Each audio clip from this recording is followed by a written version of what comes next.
saw 55,000 people in unison yelling "Suey Big." Okay. All right, is everybody ready? And Ms. Hill, you are ready? Yes, I am, Mr. Chair. Okay.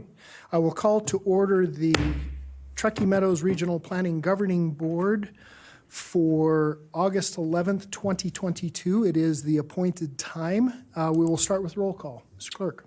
All right. Naomi Dewar, Here. Ed Lawson, Alexis Hill, Here. Bonnie Weber, absent. Devin Reese. Here. Diane Vanderwell, Here. Donald Abbott, Jean Herman, Jenny Breckus, Here. and Vaughn Hartung, I am here. and non-voting member Beth Smith. All right, we have a quorum. Thank you so much, sir. That takes us now to item number 2, salute to the flag. Mr. Reese, would you lead us this morning?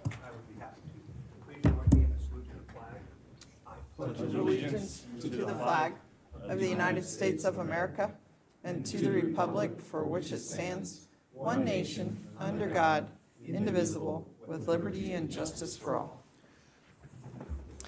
Thank you so much, sir. All right, that takes us to item number 3. I am going to combine items A and B. I know what's going to happen on item A, but I'm going to take a stab at item B. I'm going to actually make the motion here to we'll make a motion to have Mayor Lawson as the chair and Councilman Devin Reese as the vice chair from the city of Reno. Second. I have a motion and I have a second. I have a comment. Hold on just a second. Do we have any public comment on this item? We have none. Can I get clarification on the second? Was that Councilwoman Dewar? Yeah. Correct. Thank you. Motion by Hartung, second by Dewar. Under discussion, Ms. Dewar. Yeah, well, that was going to be my motion. So appreciate that. And I think it's appropriate since, the city of Reno is coming up here. I wanted to just say why I thought it was a good idea. Not that I have to say a lot, but I've already served as chair from Reno. Ms. Breckus has already served from chair as Reno. Mr. Reese is here and has indicated an interest, and so I'm totally supportive of that. So that's would have been my motion, and it is my second. Okay.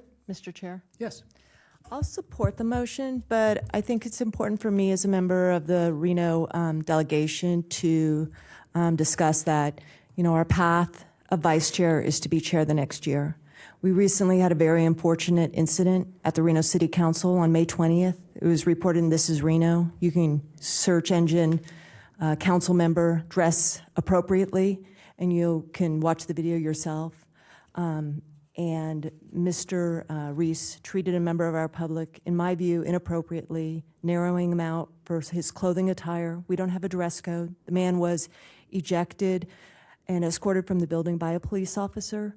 I have stated that I won't support him as chair until I see some growth and understanding from him of what happened, and because it reflects on the body. And this individual came to public comment yesterday to talk about the hurt that he felt in this embarrassing factor. And I'm sensitive to that individual's needs, and I'm just hopeful that in the year period, Mr. Reese will work to gain some expertise in dealing with the public. Sometimes we don't like their message, but we have to treat them fairly with our rules and the due process that they have coming before us, to express their First Amendment rights. So with that, and hopefully some growth over the year, I'll support him as vice chair right now. Thank you. Thank you. Anyone else? Okay. I'm fully confident that Mr. Reese will do an incredible job. Pinch me and it hurts, cut me and I bleed. We are all human. We all have indiscretions. We all make mistakes. So that said, we have a motion and a second. All those in favor, please signify by saying aye. Aye. Aye. Opposed? Aye. Motion carries unanimously. Congratulations, Mr. Mayor, Mr. Vice Mayor. I will step down. Do you want, Well, you're not going nowhere? you want the comm? No, I'm right Okay. here. I'm good. All right. Then, Here, I'll even assign that gavel duty to you. no. My first action as chair. No, that's, you see what happened? I hit myself on the thumb, so Can't be trusted with a hammer. I cannot. All right, let's move on to approval of the agenda. Looking for a motion. So moved. We got a motion by Vanderwell, second by Hartung. Any further discussion? Seeing none. Oh, all those in favor? I'm still on Sparks. All those in favor signify by saying aye. Aye. Opposed? Motion carries unanimously. Approval of the minutes. Any additions, corrections to the minutes of June 9th? If not, I'm looking for a motion. Motion to approve. We got a motion by Hartung, a second by Reese. Any further discussion? Seeing none. All those in favor signify by saying aye. Aye. Opposed? Motion carries unanimously. I'm gonna get there. All right, we're gonna go to Mr. Clerk. We got any public comment?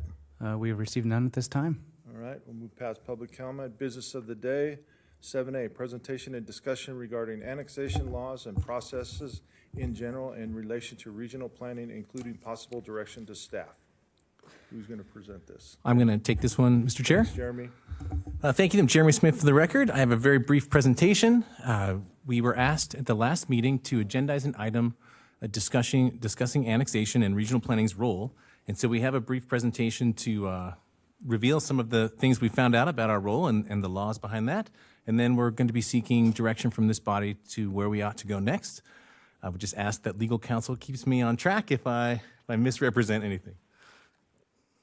Thank you. And there also is a memo regarding annexation laws that was provided by legal counsel, which is online, emailed to you, and then at your position today on the dais. Okay, so today, starting with just really going through some of the terms that are related to regional and the programs of annexation, we'll start with the sphere of influence concept. So the sphere of influence is an actual regional plan layer. It's the area into which a city plans to expand as designated in the regional plan. Just FYI, during the 2019 update, City of Sparks completed a comprehensive review of their SOI, referred to as SOI, and that resulted in the removal of over 1,000 parcels for a total of around 1,300 acres from the City of Sparks' SOI. So basically, in working collaboratively during the update, we together identified areas between Washoe County, Sparks, and regional that Sparks felt that they would never want to move into, and so they wanted it removed from the sphere. So that was accomplished. We think that a similar process for sphere of influence for the city of Reno would be an appropriate next step, and we would hope to address that in line with the fall of 2024 regional plan 5-year update. Just FYI again, the current extent of the SOI for both cities is available online on the TMRPA website. You can get in there and see it on an online map. You can also download the layer as a GIS file. Jeremy, before you Mr. Chairman, Sure. ask a question. Go ahead. Thank you. Talk to me briefly about the SOI. Let's assume that I own a piece of property somewhere in the county, and there's an overlay of the SOI. Is there any process? Well, first start with what if I didn't agree with the SOI as a property owner? And is there any process where I can either have myself removed from it or I'm searching for the right words here. Let's assume I want to build a garage. I would have to either abide by the City of Reno or the City of Sparks codes in order to build that garage, and it might be as comprehensive as paving, streets even, because they're, and putting in sidewalks and curb and gutter and et cetera. That's my understanding, that yes, the city will have the planning authority over the area that they include in their sphere. And so if you want to do those kinds of activities, you would need to work with the city, and in some cases, and the county. You kind of are dealing with two entities for some of the things that you do. There are two ways that, as I understand it, that you could modify the SOI. One would be through sort of a working with the regional plan update or a request from a jurisdiction, right, to go ahead and get in there and modify it. There's another route, which is the private property owner request, which could be brought to the RPC and asked to be sponsored for a region, because it takes a regional plan amendment to adjust the SOI. Okay, that's what I was getting at. Okay, Yeah. great. Thank you so much for that. Yes, Ms. Breckes.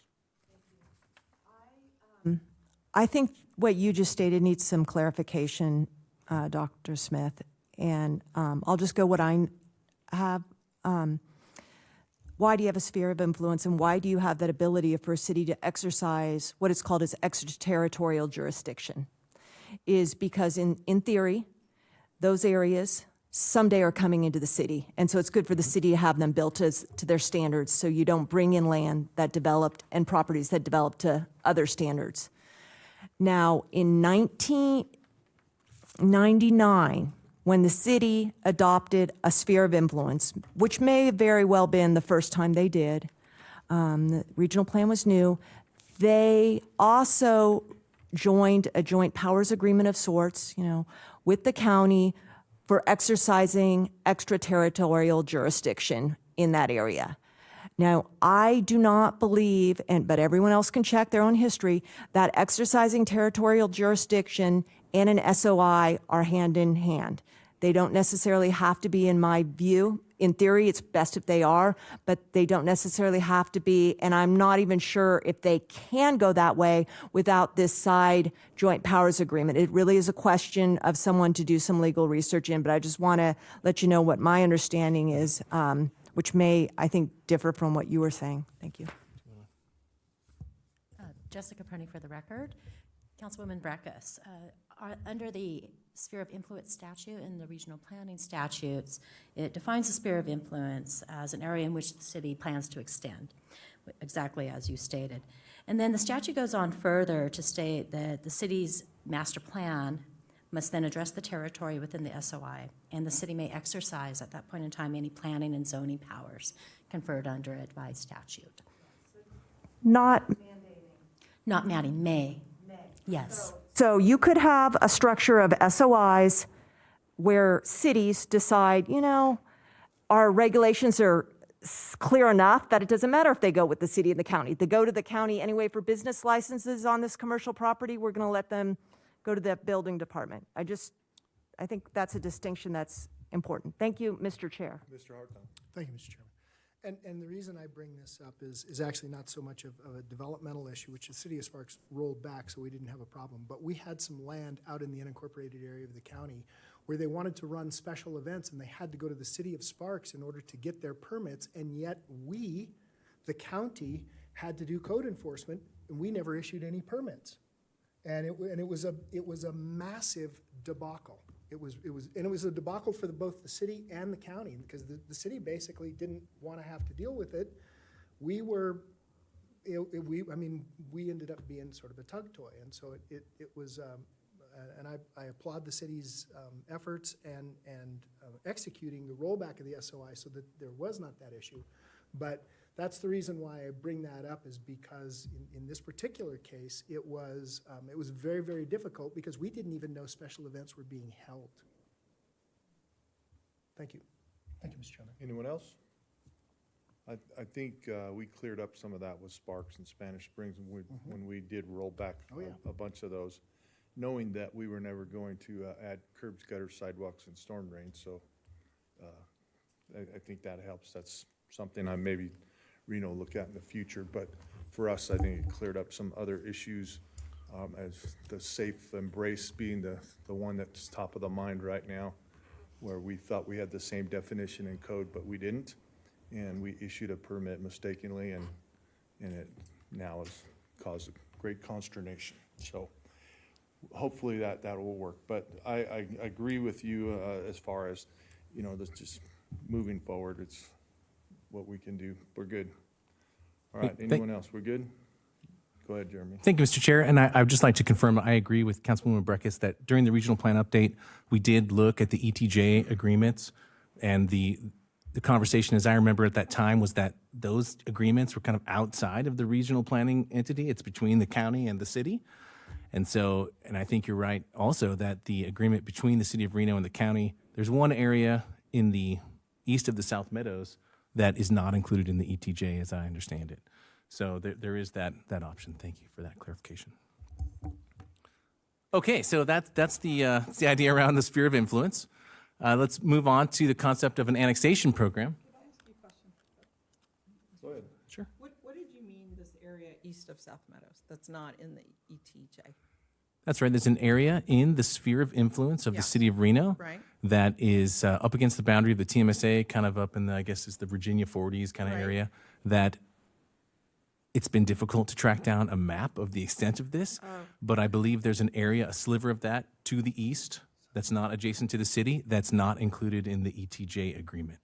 Okay, so that's in my ward, and so that's why I was wondering. So okay, thank you. What? It could be, yeah, part of that, possibly, yes. All right. Okay, so moving on to the concept of programs of annexation. Basically, cities are required to adopt a program of annexation to govern city-initiated expansions of their city limits. The annexation programs consider areas for annexation within a 7-year horizon. And those identified annexations, so that plan for a program of annexation goes to the RPC for a conformance review with the regional plan. And then subsequent to that, each actual annexation that's in the plan, when it is proposed, would come to the RPC for a review of conformance as well.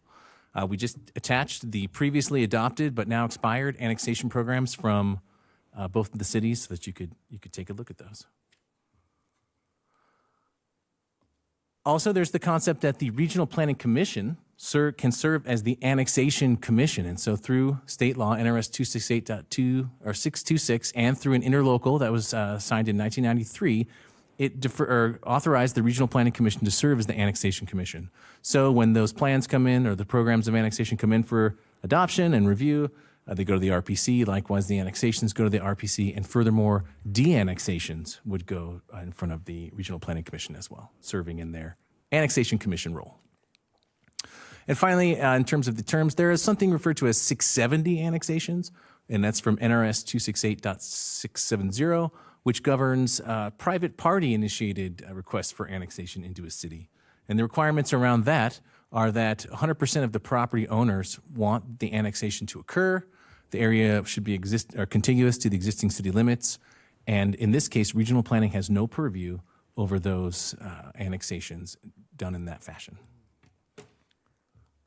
So finally, we're looking for some direction today. That we just kind of wanted to open the item and find out where you'd like to see us go with this.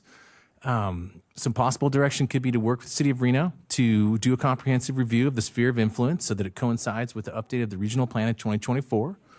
I think that it would be possible to work with both cities to potentially update and revive annexation plans if they desire to have those. And then finally, I think there may be some room to work with jurisdictional staff to look at Table 3.3 from the regional plan, which governs the translation of master plan land uses in the case of usually an SOI rollback, because when a city is trying to add sphere, they're also indicating a master plan designation at that time, typically. So the table is less relevant then, but if you're going backwards, we need that table to handle the interim land use during the rollback before it kind of goes before the county once they take possession, and then bring it back to the RPC for a final determination of that land use, which we just had happened for the Mogul SOI rollback, if you remember we did that one. Just went through in July finally to the RPC and was finalized. So with that, happy to answer any questions, myself or legal counsel, and look forward to hearing what you'd like us to do. Yeah, thank you, Dr. Smith, and thank you, Ms. Prunty, for the materials. I think it was really well laid out. Why do we have annexation programs? It's so that there's certainty to all parties, where these jurisdictional boundaries are coming, because they do impact people. Even if you're a neighbor 3 or 4 blocks over or quarter sections over, whatever, the change of a neighbor from unincorporated to incorporated means something. And so I think when the legislature set up this framework, it was really an understanding that we work cooperatively regional on that big question of what's suitable for corporation and what's, to stay in that unincorporated status. But these 670s were always parallel processes that remained in statute. And I've worked on this since, 1998, along with some others who are still working in our region. I want to take exception to something you said, Dr. Smith. You said on the 670s, regional planning doesn't have anything to say or do on those. And when I read Ms. Prunty's memo, she said, well, we have to apply those to the regional plan, policies and suitability and framework. And I think her memo came today. I didn't highlight it. And so there is some application, particularly when there are accompanying master plan changes, right? So, but here's the thing, in your memo, you say, because we don't have these expired annexation plans, we, can interpret de facto that there's no annexation plans out there. So that's a really hard place for a regulator, legislating body to be. Well, we just assume because you don't have one. Well, that puts you at odds with the 670 annexation that comes on, because how can you make an assumption that because there's regional plan, lapsed annexation plans, how can you then say a 670 annexation is going to go through the analysis of master plan suitability? I think the cities put you in a bad shape, and I think your logic then is internally inconsistent if you can apply master plan, and regional plan analysis when you also say there's no annexations coming.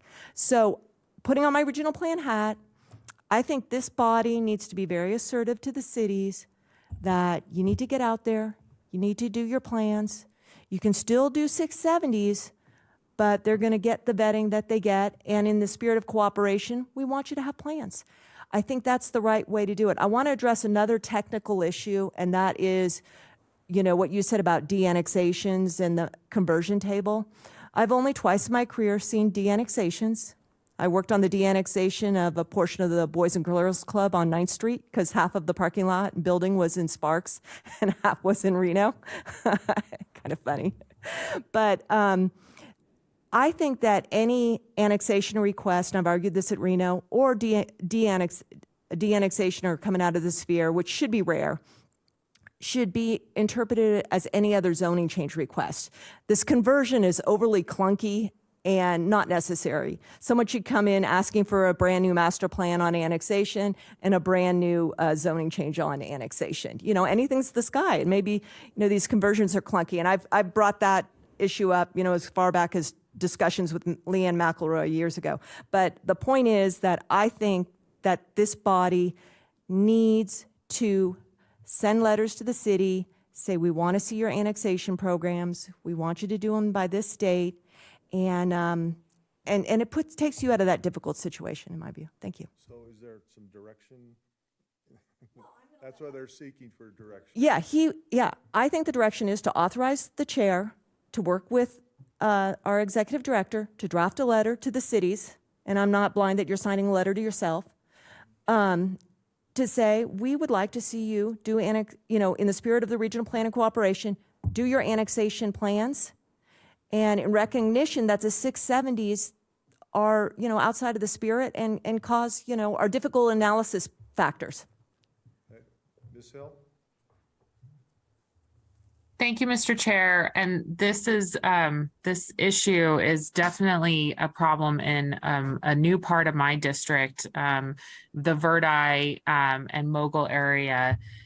Folks are very frustrated because it's a real patchwork out there of different jurisdictions. And I think it's really important that we work on that table, that conversion table, because there has been a lot of confusion between the master plans of the county and the city, especially when we go through that de-annexation process. And it needs to be more clear for the public. So I am all for that. And if a letter needs to be sent, I'm open to doing that on, looking at annexation plans. And I really appreciate the thorough information by the team so we can all understand this issue. But I think that as far as making it really clear for our community members who are trying to participate in the development process, we need to clean up that annexation table. Okay. Anyone else? Jeremy? Thank you, Mr. Chair. I just want to kind of clarify. The translation table is used for the sphere of influence and not for annexations and de-annexations. I think it's absolutely correct that an annexation could create the need for a master plan change, which then would come to the RPC for review. But it also could happen with a 670 route within the sphere where the city has already exerted its planning authority, created the master plan designation, and it just goes through and it doesn't actually change the master plan. So an annexation could do that. you're right, we haven't seen very many de-annexations in a long time. I think the last one was in 2010, maybe with the city of Sparks. But we have seen the rollback of sphere of influence, and that's where the translation table really comes in, is during the rollback. Our intent in writing the regional plan policy was that we would never have to wait for us to figure out what master plan land use was going to be on the site. And we tried to address that during the Mogul rollback, as you may remember, that the translation table only allowed a rollback to commercial, even though there was a desire to take it to industrial. And so I think what we're trying to do is figure out a way to empower Washoe County at the time of the rollback to go ahead and indicate, maybe through a concurrent process, or however we can get there that's legally viable, to indicate that they want a specific kind of master plan. And then the translation table will only come into play, hopefully in rare instances where that's not understood. Thank you for the clarification. Sphere of influence is what I meant. Thank you. Anyone else? Yes, Mr. Reese. Thank you. Appreciate it, Mayor Lawson. I suppose for my part, because you've asked for direction, I think it goes without saying that I trust the City of Sparks planning folks and the City of Reno planning folks to carry out the necessary action plan that is already laid out here, right? Each of those cities has plans to undertake their own planning processes related to this issue. And, I suppose it comes from a place of believing that this body's policy implications to our respective other bodies should be limited. And in that regard, I am not going to support Councilmember Breckis's position about, telling this body to send a letter to its respective cities about what it should do with its plans. Our planning staff, I imagine, much like the City of Sparks planning staff and all planning staffs, are busy, have plans, are working through various things, and I'm not going to add to their sort of stress level by being told that this body would like them to do something they're already planning to do.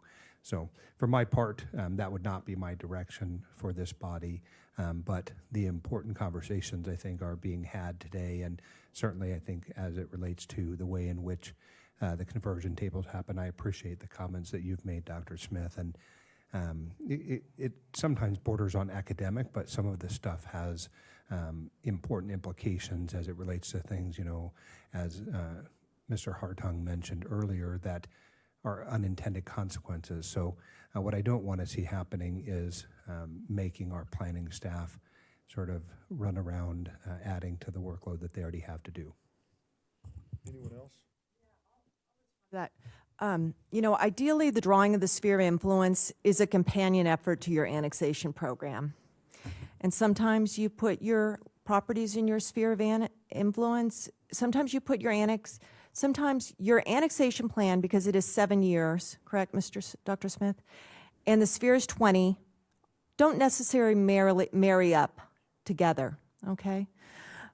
They have in the past with Reno, but they also have not.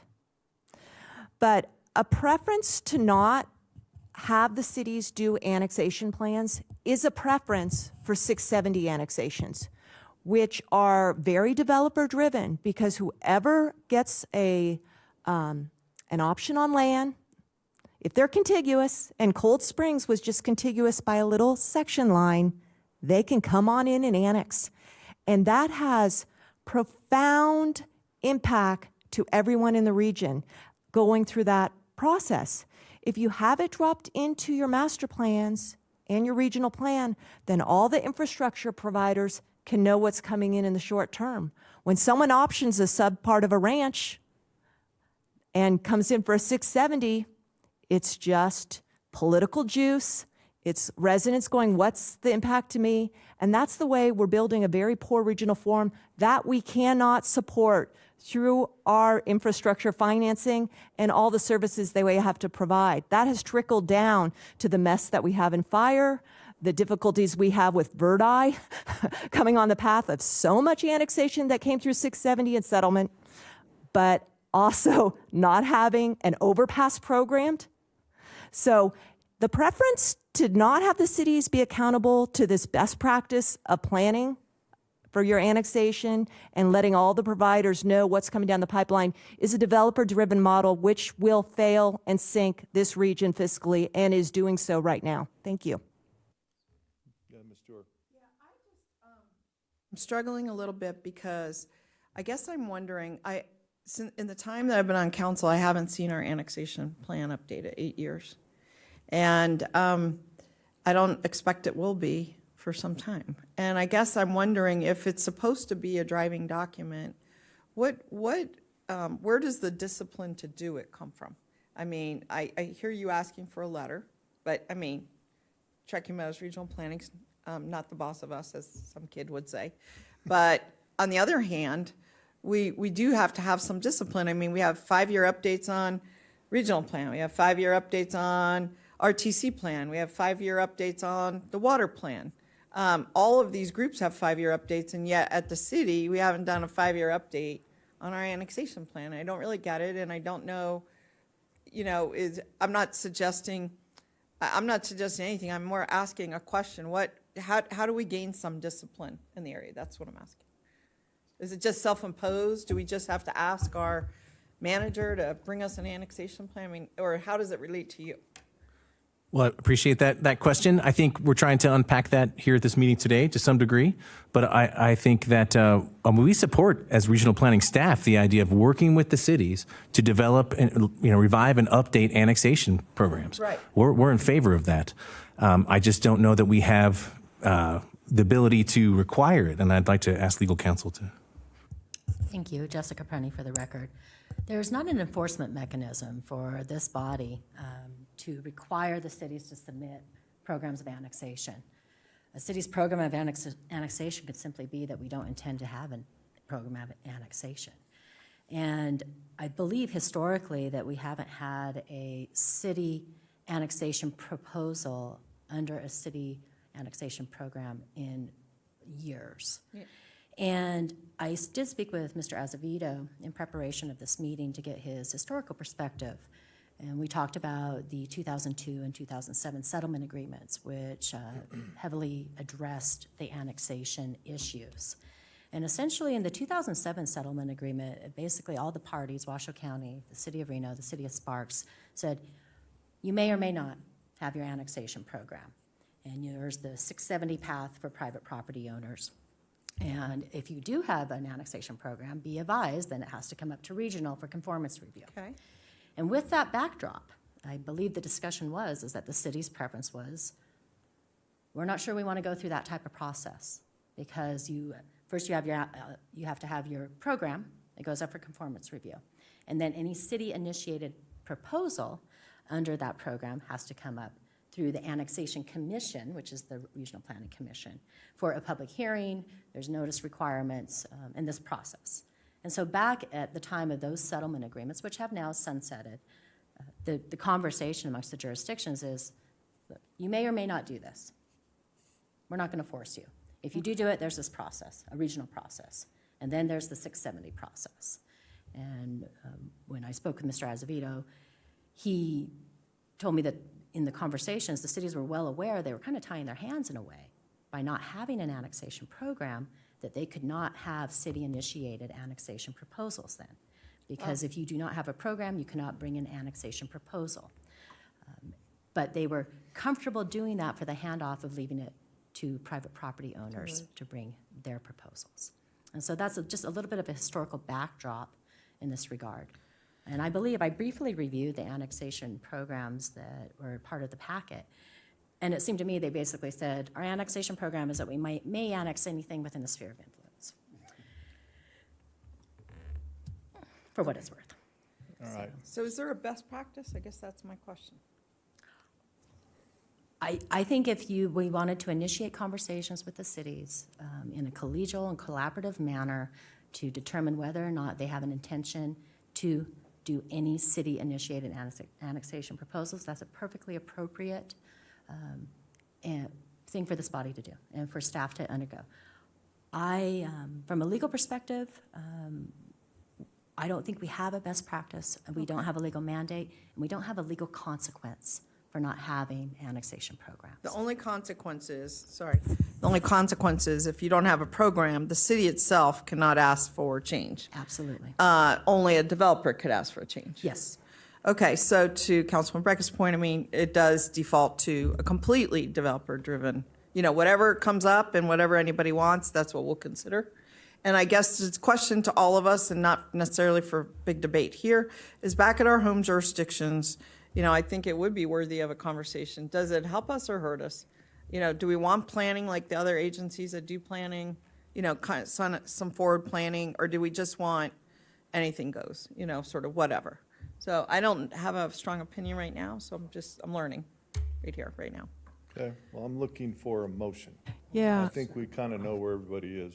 Yeah, before we make a motion, I'd like to just, if it's possible, I would like to see some clarification on the SOI for existing property owners who have to build something on their property to city standards when it's an existing residential subdivision, or not even a subdivision. In the case that we had out in, actually in Verdi and in Mogul, was that this guy wanted to build a garage, and there was some real problems trying to adhere to what the city wanted, and many of the upgrades that he was going to be forced to do to just build a simple garage on his property. So it would be nice to have some mechanism, especially when the SOI is overlaid involuntarily onto property owners, so that they can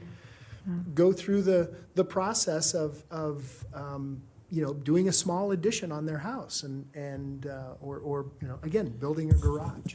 So. If I ask a question? Yes. Mr. Hartung. Well, Mr. Hartung, in that incident, are you saying that the person wanting to build the garage would have to initiate a change to the master plan or do something on their back because you do not have a plan of annexation, and, that they would have to initiate it and carry all the weight, pay for all the cost, et cetera? Well, there was the situation that I'm referring to, and it's not in my district, so I don't know the exacts. Alexis can probably give you a better. That happened. It did. Yeah. It happened. And it was a group of homes that came together, did the petition, went to the city of Reno, went to the county, and then it came to regional planning, to the chairman's point. And it was really like these folks would have had to do curb and gutter in order to do, any improvements to their homes, and they asked to be removed. So that's what happened recently at the beginning of this year. But the alternative, Ms. Hill, would have been for the county to initiate that on behalf, or would anything have changed if there was this plan of annexation? That's, I guess, could you have helped them easier, better? Ms. Breckus. I think that since I hear my colleagues' resistance and I hear a lot of questions, I didn't really know this topic was going to go off into the sphere of influence. And I think that's more of an operational issue that we should all understand very clearly. Maybe we come back at our next meeting and discuss and look at each sphere of influence and what are the associated ETJ exercises for those. I think that would help lay the table for this concern about the annexation program versus the 670s. And I will say, a reason for an annexation program and for the city to exercise annexations through that program rather than private property ones, or you can do both, is to clean up islands. And we are looking at an era of islands. And state law is very specific on islands. And I've been watching those 670s because they're going to create an island. And I'll let you know, I don't know who was watching in 1999 when all of West Plum Lane was an island, had Colin above it, had a lot south of it.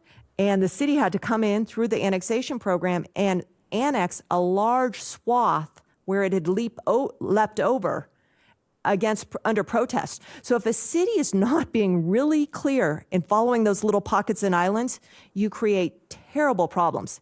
And the first responders are out there living that every day. So let's not forget that.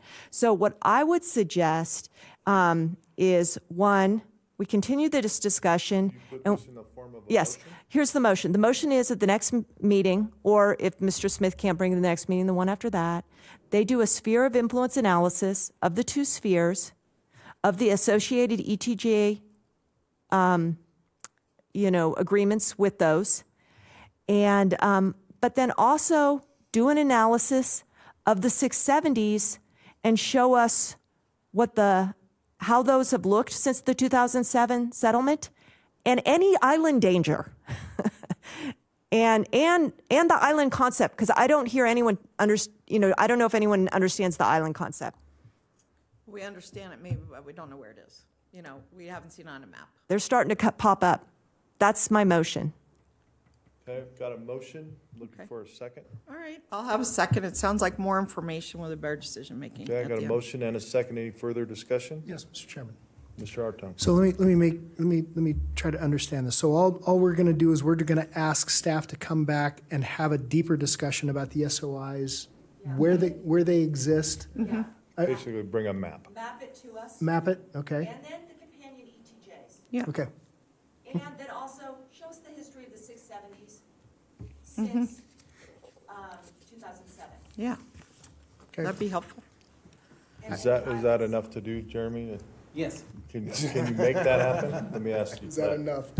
Yes, I think we can make that happen working with our partners at the cities. I would say that I'd like to bring that for December because we have a pretty stacked October think meeting so. stacking up. So thank you. Okay. Okay. I'm looking at Mr. Rundle and Ms. Foos too. They're, all right, so we got a motion and a second. Any further discussion? See none. All those in favor signify by saying aye. Aye. Aye. Opposed? Motion carries unanimously. Okay. I assume you're up next, Jeremy. Well, 7B. all of this you listed was. Presentation, discussion of the RPG's PRS Review Subcommittee's recommendations regarding modification of the PRS guidelines found in Appendix 2 of the 2019 Truckee Meadows Regional Plan, including direction to staff. Jeremy. Thank you, Mr. Chair. Jeremy Smith, the record. Today we're going to have a presentation, a few slides from myself again regarding this project of regional significance topic, and then we're going to turn it over to Adam Searcy from the Washington County School District to give us some insight into the existing school approval process. I'm going to start by taking us through the recommendations of the PRS Review Subcommittee. Okay, so we know that the projects of regional significance guidelines are memorialized in a resolution of the Regional Planning Commission. But we also know that some of the triggers that are present in the PRS resolution are directly in state law, and others have been created based on state law giving the RPC the authority to add certain things. And so that's what we've kind of got up here. There in red, you can kind of see it there. At the very top bullet, the PRS concept and triggers first added to Nevada revised statutes in 1989. But then in 1991, there was an addition of these kind of granted powers that allowed the RPC some leeway on how they might want to address certain things. Those included the loss or significant degradation, rather, of a designated historical, archaeological, paleontological, cultural, or scenic resource, or a development that would result in the creation of significant new geothermal or mining operations. And finally, if a development would have a significant effect on the natural resources, public services, public facilities, including without limitation schools, or the adopted regional form of the region. And so that's that enabling part that you'll see as we go through. The RPC has taken advantage of that and added some stuff in. The first resolution of the RPC was adopted in 1993. The current one is from 2013, and it's available as Appendix 2 of the regional plan. We've had about 6 reviews, comprehensive reviews of the PRS guidelines since that 1993 resolution was adopted. The current review that we're undergoing right now was sort of instigated through a desire of this body to look into the impacts of schools.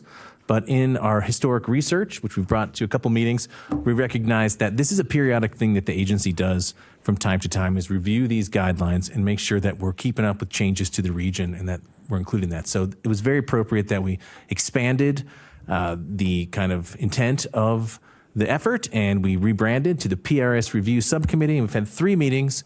Most recently, I believe it was July 28th, we had a meeting which then led to the next slides I'm going to show you, which are the actual recommendations regarding this, the guidelines and the resolution.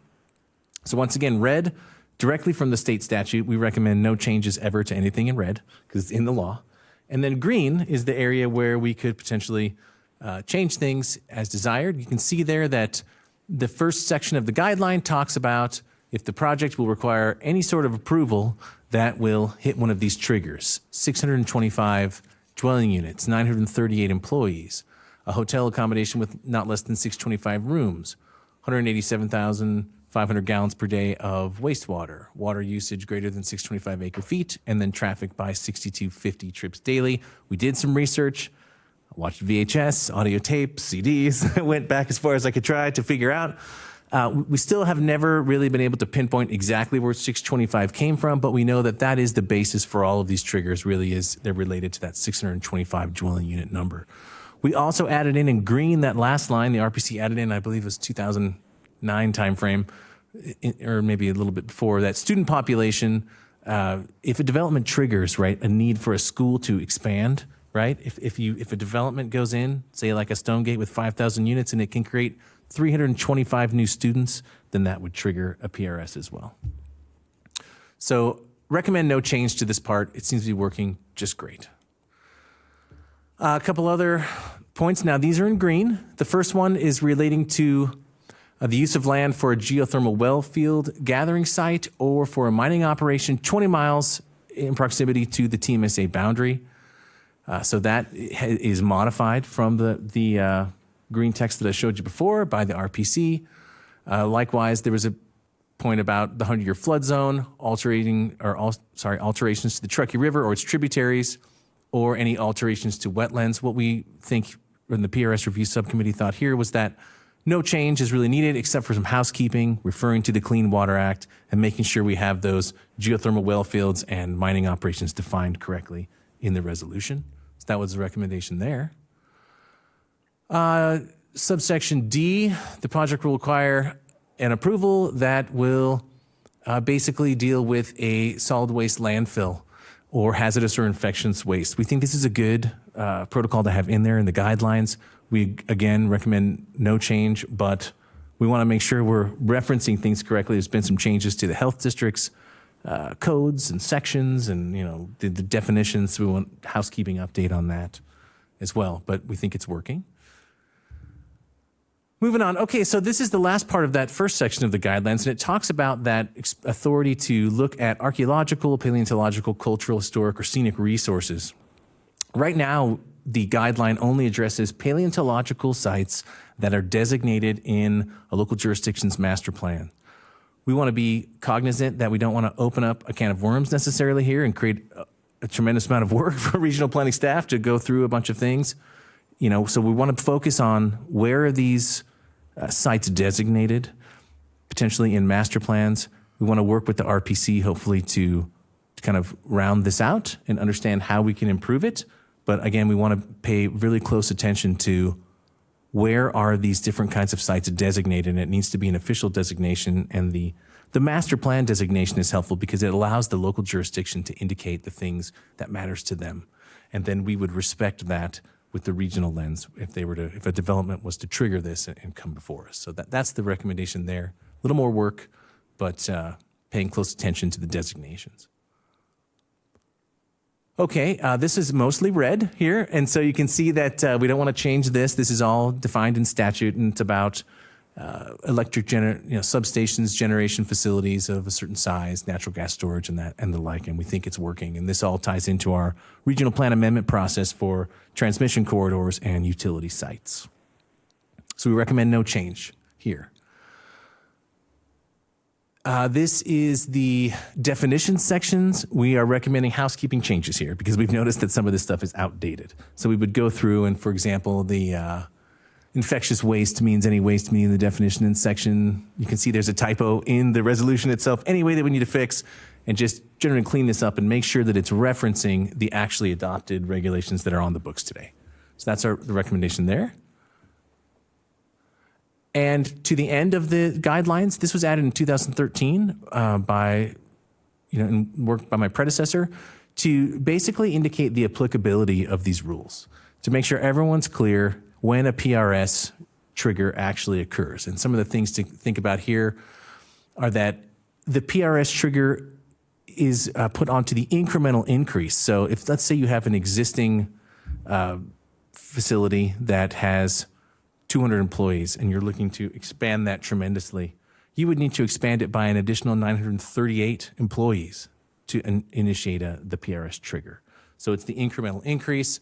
It's basically trying to say that things that already exist are being served, and we don't need to, I think it's my interpretation, we don't need to look at them again unless they are really changing by an amount that indicates they're now triggering this threshold. So we recommend no change on this one. We think it's working and lays it out well. So those are the existing guidelines, and those are basically recommendations for no change, a little bit of work on the cultural, historical, paleontological, archaeological side, being careful. But then there is the concept that we wanted to potentially add some new guidelines, specifically around schools. And so there's actually two options up on the screen there. The first one is related to, it says schools within the TMSA with a combined student and staff population, and we can wordsmith this with the RPC, it may not be perfect right now, but basically a design capacity in excess of 500 students that's not identified in the Washoe County School District Facilities Plan. And so the Washoe County School District, at a minimum every 5 years, brings a facilities plan for conformance review with the regional plan. When we update our regional plan, we then look at all the master plans, all the facility plans, and the school district is one of those. And so that first option is that we're trying to capture things that aren't in the facilities plan. Charter schools, private schools, and we want to make sure we get that number right as well. We've thrown out the number of 500 as a starting point. Generally, the PRS subcommittee seemed to be in a consensus agreement about this one, that it seemed like a good idea as an approach to capture the impacts of those schools that aren't reviewed anywhere else from a regional lens. So then moving on to the second potential recommendation, this one was to acknowledge that potentially some large school facilities, like high schools, traditional comprehensive high schools, may have a regionally significant impact and may be worthwhile to review under the regional lens, in addition to the review of the overarching Washoe County School District's facilities plan. Now, we don't necessarily have full consensus from the PRS Review Subcommittee on this second option. There was discussion of potentially 2,000 is not the right number. Maybe it needs to be lower to capture some large middle schools. Maybe it needs to be limited to high schools. We wanted to consider, is there a notion that schools located near each other might have a combined impact that would need to be looked at? So maybe not just one school in and of itself. And then also, do we need to have this, or is the facilities plan sufficient to capture the impacts of these future locations? And so I think what we're looking for today is some guidance around, and some discussion around these two options, as well as any of the other recommendations that came up. But I think probably this will be the crux of the discussion. And so with that, what I'd like to do is turn it over to Adam Searcy from the school district to give us a little context with a few 10 or 11 slides talking about how schools are approved today. So Damien, if you wouldn't mind. Welcome, Adam. Hey, good afternoon, everybody. Appreciate TMRPA staff accommodating me virtually here as I get this little presentation loaded up on the screen. Everybody viewing this on your end? We can see it, Adam. Yep. Thanks. All right, I'll be brief. We want to talk about an overview of the school district's process, or the process that the school district goes through to get approval for any new school. In essence, there's been significant changes since 2016 that we feel are noteworthy to just highlight, and just a quick walkthrough on the entirety of projects such as would potentially be considered in any of these PRS revisions. So starting off, some major changes since 2016. The school board enacted policy 9405. This is in accordance with state law, actually, to establish the Capital Funding Protection Committee. Most of you are familiar, or some even sit on this committee, but it's a very significant public body that advises and informs the school district. We'll talk quite a bit about that later. It has 11 members, independent from the Board of Trustees, 2 from each jurisdiction. and 5 appointed members from the public. This committee has outsized authority in comparison to other committees that serve the Board of Trustees. In fact, so much so that even the recommendations from this committee cannot be presented to the trustees under consent agenda. They must be individually agendized as presentation items each and every time. And the board cannot unilaterally veto the recommendations or modify them. They must be sent back to the committee for reconsideration if the board does not concur. And most importantly, perhaps, these meetings are public and subject to the open meeting law. This is an institutionalized change that the school district has adopted since 2016 that has been, we think, very beneficial to the overall process and significant development. Obviously, the most significant change since 2016 was the passage of the WC1 ballot measure. It was an absolute game changer for the school district facilities department, and allows us to do a lot of things, including some more proactive planning and partnering with many of our agency partners, with regional and with developers. In the past, where we could not make confident decisions or choices or provide confident projections or direction with regards to facility investments because of funding constraints and uncertainty, that really hampered our ability to plan in a healthy fashion.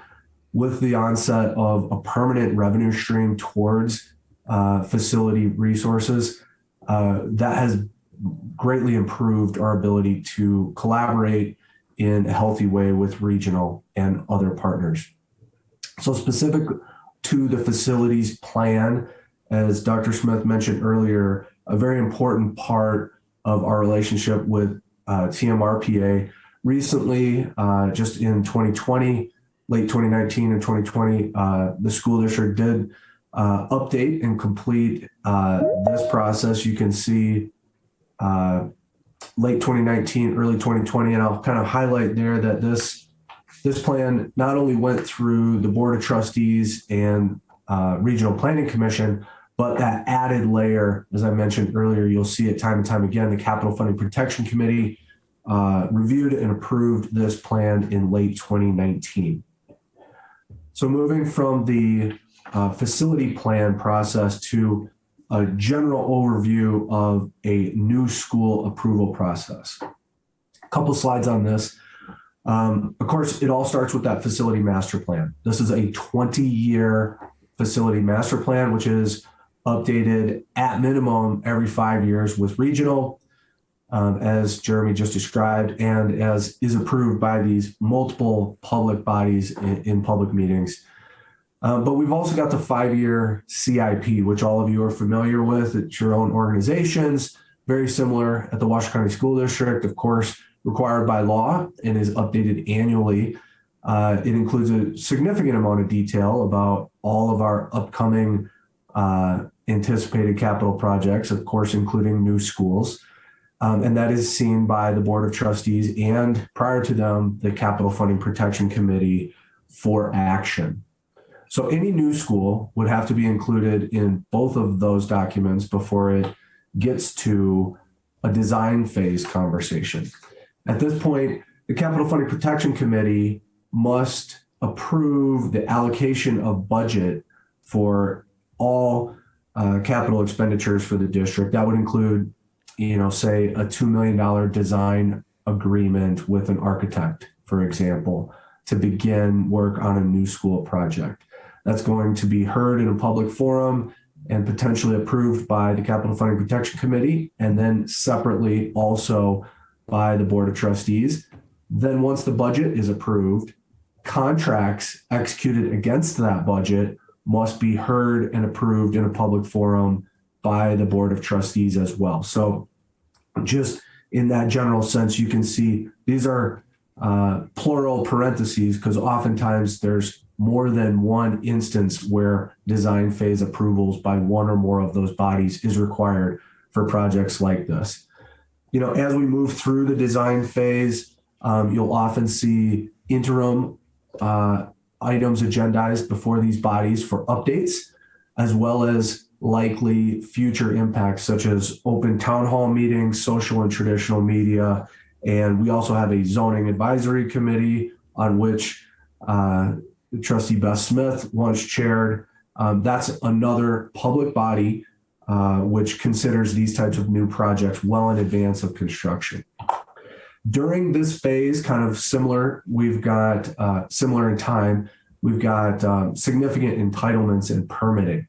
I threw land acquisition in here. This has come to be a significant step in most of our new school projects, especially our new school, our middle schools and high schools, our larger projects. The land acquisition has often been very public for good reason.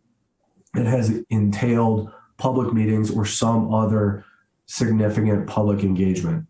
Also, most of these projects since 2016, by nature of their scale, have triggered some form of specific or special permit request or permit requirement, such as grading particularly has triggered on multiple occasions. But 4 of the 5 noteworthy since 2016 middle schools and high schools have been heard by either planning commissions, councils, or city councils, or the county commission, in addition to these other processes. And then last but not least, and this is really an important part of the process, is the agency review itself.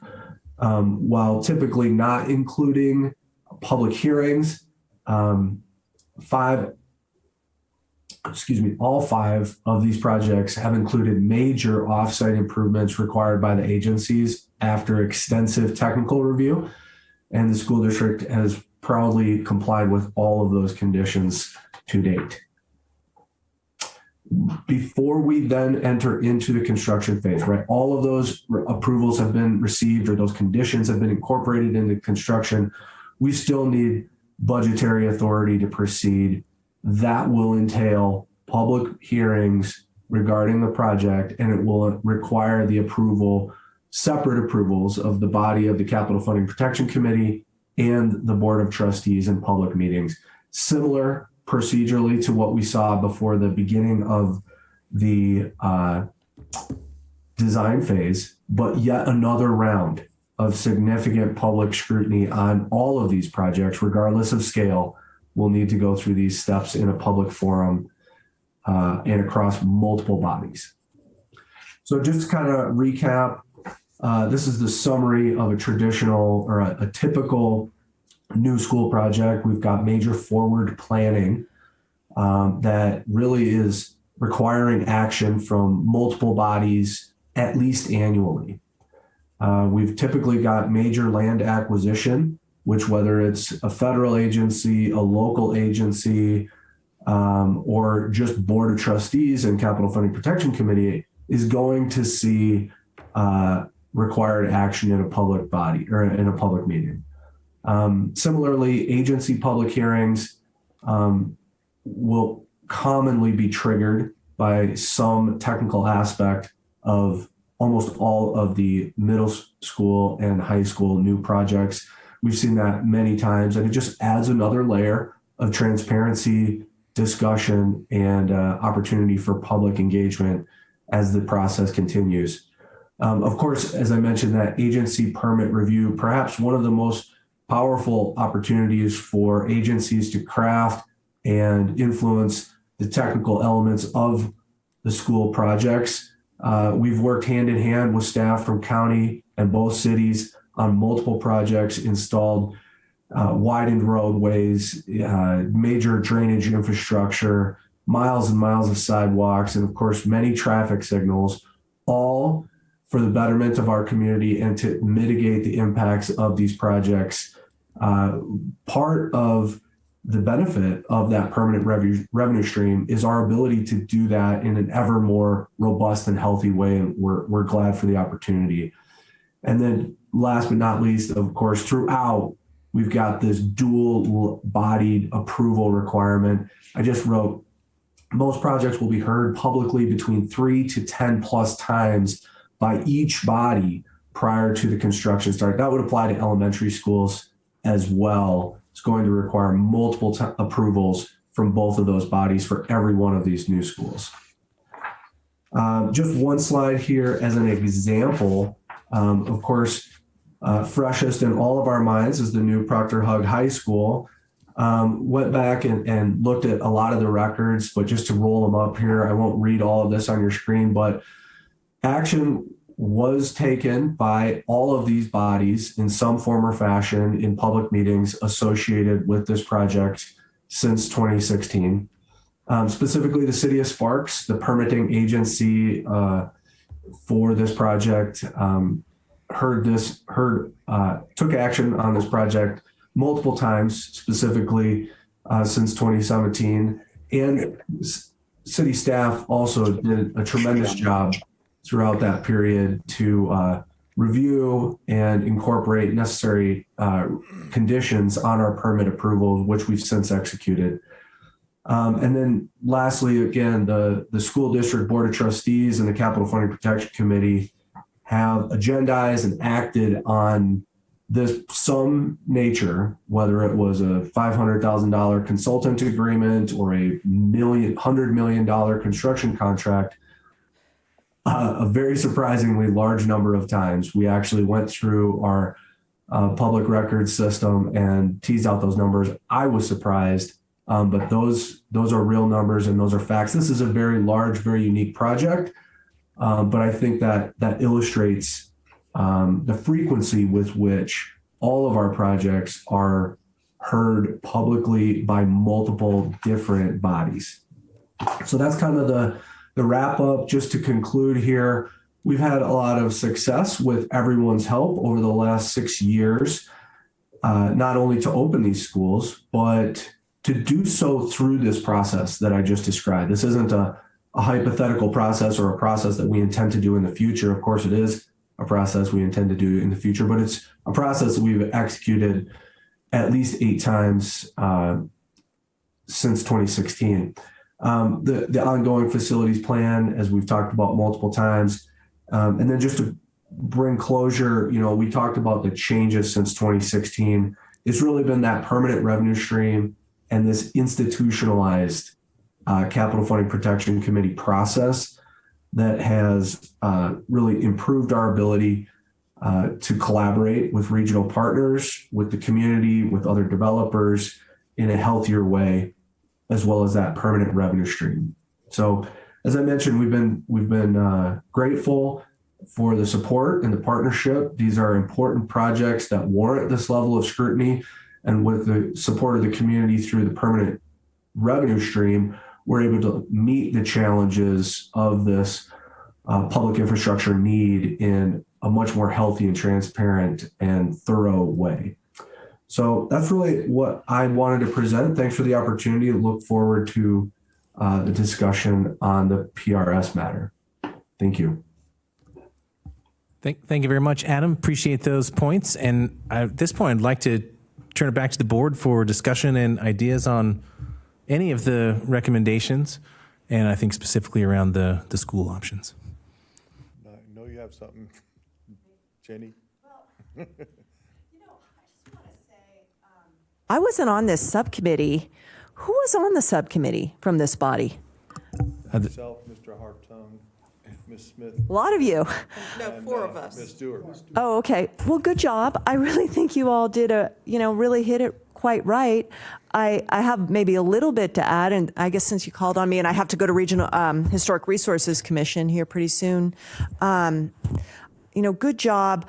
I think that, we always know where we want to be as regional, and it's real high level, right? It's real high level. When a project comes through and is captured as a project of regional significance because of a building permit or a conditional use permit, it's a pretty pregnant thing, You want to catch it more at the conceptual level of a conformance review of a plan. And that's why I commend the school district on greatly improving their plan from when I looked at it years ago. And I think that's the place to have a catch-all for their plans so that we don't catch them as project of regional significance when they come through. A lot of what Mr. Searcy presented, I thought, is very good background. There are institutional mechanisms for, looking over the resources, fiscal resources, great. But a lot of that's operational, not really relevant to what we do. I think that it is their plan, and I looked at it a little bit, is good. But if they're going to step out of it, they should come through for a project of regional significance. And I think that's how I'm interpreting what the subcommittee recommended. There's two problems I see in there that I think should be addressed in their next update. One, the Hug Wild Creek was more or less, not the easy ones coming in through land identified through a planned development. Like I remember Damani Ranch coming in and seeing that site, or even, I think the Stonegate one. But we're going to see less of that because we're getting land constraints. So we're going to see more urban infill ones. And I think they need to have a clear discussion on that. Two, I think the charters need to get captured.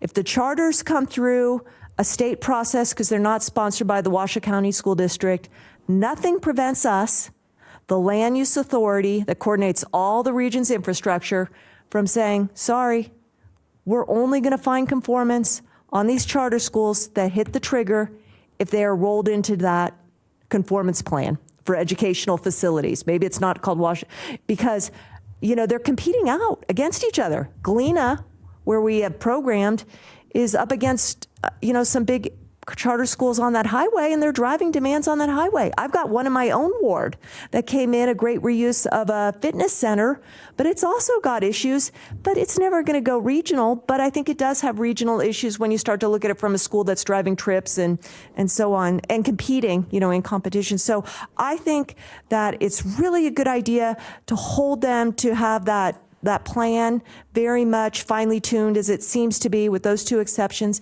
But I also want to bring one other thing is I think we could work on a mechanism where, and I'm a little ways from this, but it used to be, say, someone would come in with plan unit development for Evans Ranch. It's been so long, only a few people remember what that was about. But as it builds out, the school sites might disappear because the school district works with the developer and says, we don't need the school there.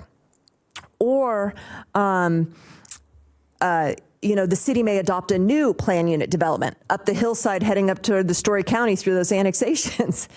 And I think when a body brings in or the school district drops out a school site through master plan amendments, those should be rolled in as a conforming document to the Washoe County School District facilities plan, almost amended de facto. I don't know if I'm losing people here, but I think there's a mechanism to address the way they come in, either in the school district facilities plan or a plan unit development that may be approved by one of the jurisdictions that shows a school site. It almost automatically amends the school facility plan. Or if the school makes a deal to relieve an interest they have on a property, that amends it by default. So that saves them some mechanism. But anyway, those are my comments.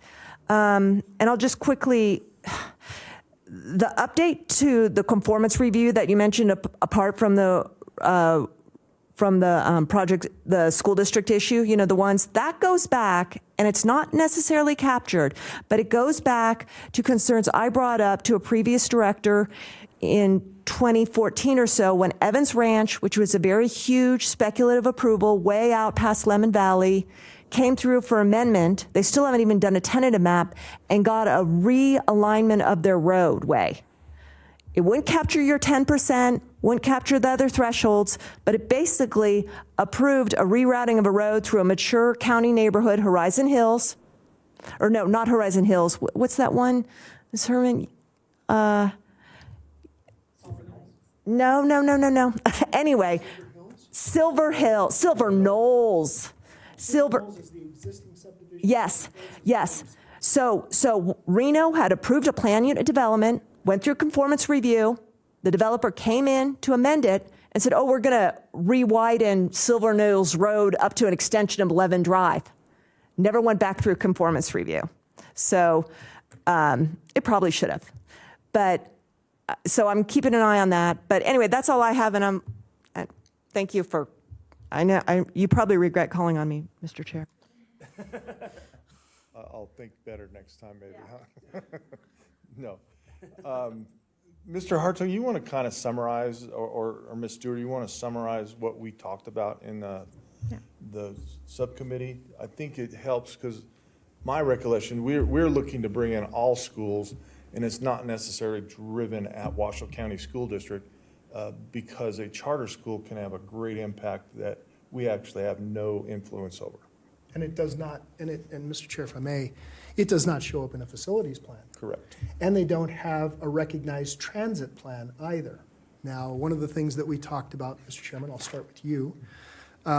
You appropriately pointed out that there's going to be some infill. You're going to take some of these schools. You're going to take schools like Worcester potentially, and maybe it's going to go up at some point because of changes in the surrounding neighborhoods, or it could be other schools. There could be a number of schools that do additions. I know when Spanish Springs High School was built, they designed it to have an addition put onto it, which would accommodate another, 300 or 400 kids. So some of the things that we talked about, though, is any school, regardless of whether it shows up in the facilities plan or not. And what I'd like to see, by the way, on the facilities plan, I'd like to see an example. I would like to see what's in the facilities plan. Exactly. That's one of the things that we talked about. What's actually in the facilities plan? But when you talk about middle and high schools, typically they affect more than one jurisdiction. And that's where the rubber really meets the road, is because they affect multiple jurisdictions. We can talk briefly about the new Proctor Hug High School. That affects all three jurisdictions. It affects the city of Sparks, who got to do the permitting, but it affects the unincorporated area of Washoe County off into Sun Valley, and I would argue even out into Spanish Springs and into some of those unincorporated areas. And of course, it affects the city of Reno because it's going to draw from that southern end of Sun Valley, which is also the city of Reno's. So, and when it was talked about, the idea of it, they said, well, we're only going to zone from these areas, which is, and I'm sorry, Washoe County School District, that's preposterous. Zoning is a living document. It changes constantly. We've seen out in Spanish Springs, we've seen multiple changes in the zoning where kids that were scheduled to go to one elementary school went to another because of capacity issues, and it should be. Zoning should be a living document. We should constantly be changing that. The other problem is when you look at schools, let's just say middle and high schools, and it doesn't matter where they land, only one jurisdiction gets to do the planning, even though they may affect multiple jurisdictions. And that becomes a problem.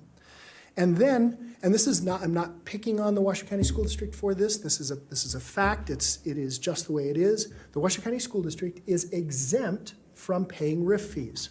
They pay no regional road impact fees. So once the school is built and then you learn about the impacts, and I'm going to go to Spanish Springs High School and Shaw Middle School, we have two major schools, high school and a middle school, on a 2-lane road.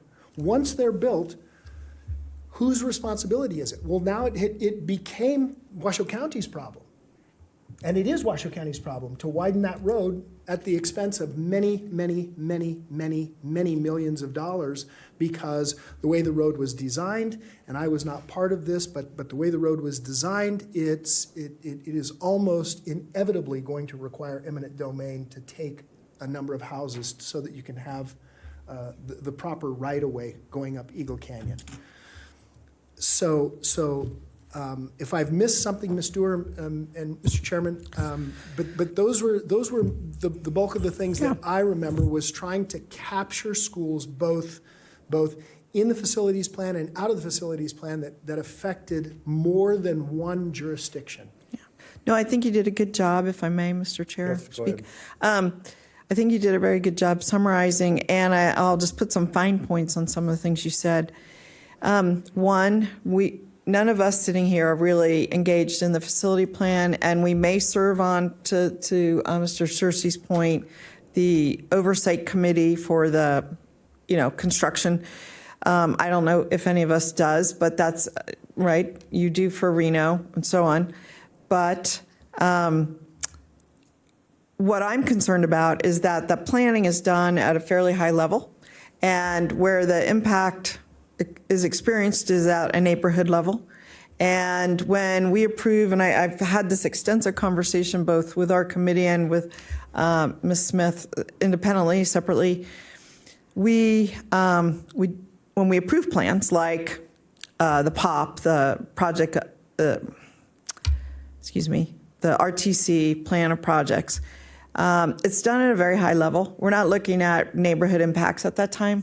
And I think that the biggest flaw that I see is that the review criteria that might go to the many hearings that Mr. Searcy identified, it might be about a contract, it might be about expenditure of funds, it might be about approval of a bonds, but it's not necessarily about the traffic on the road.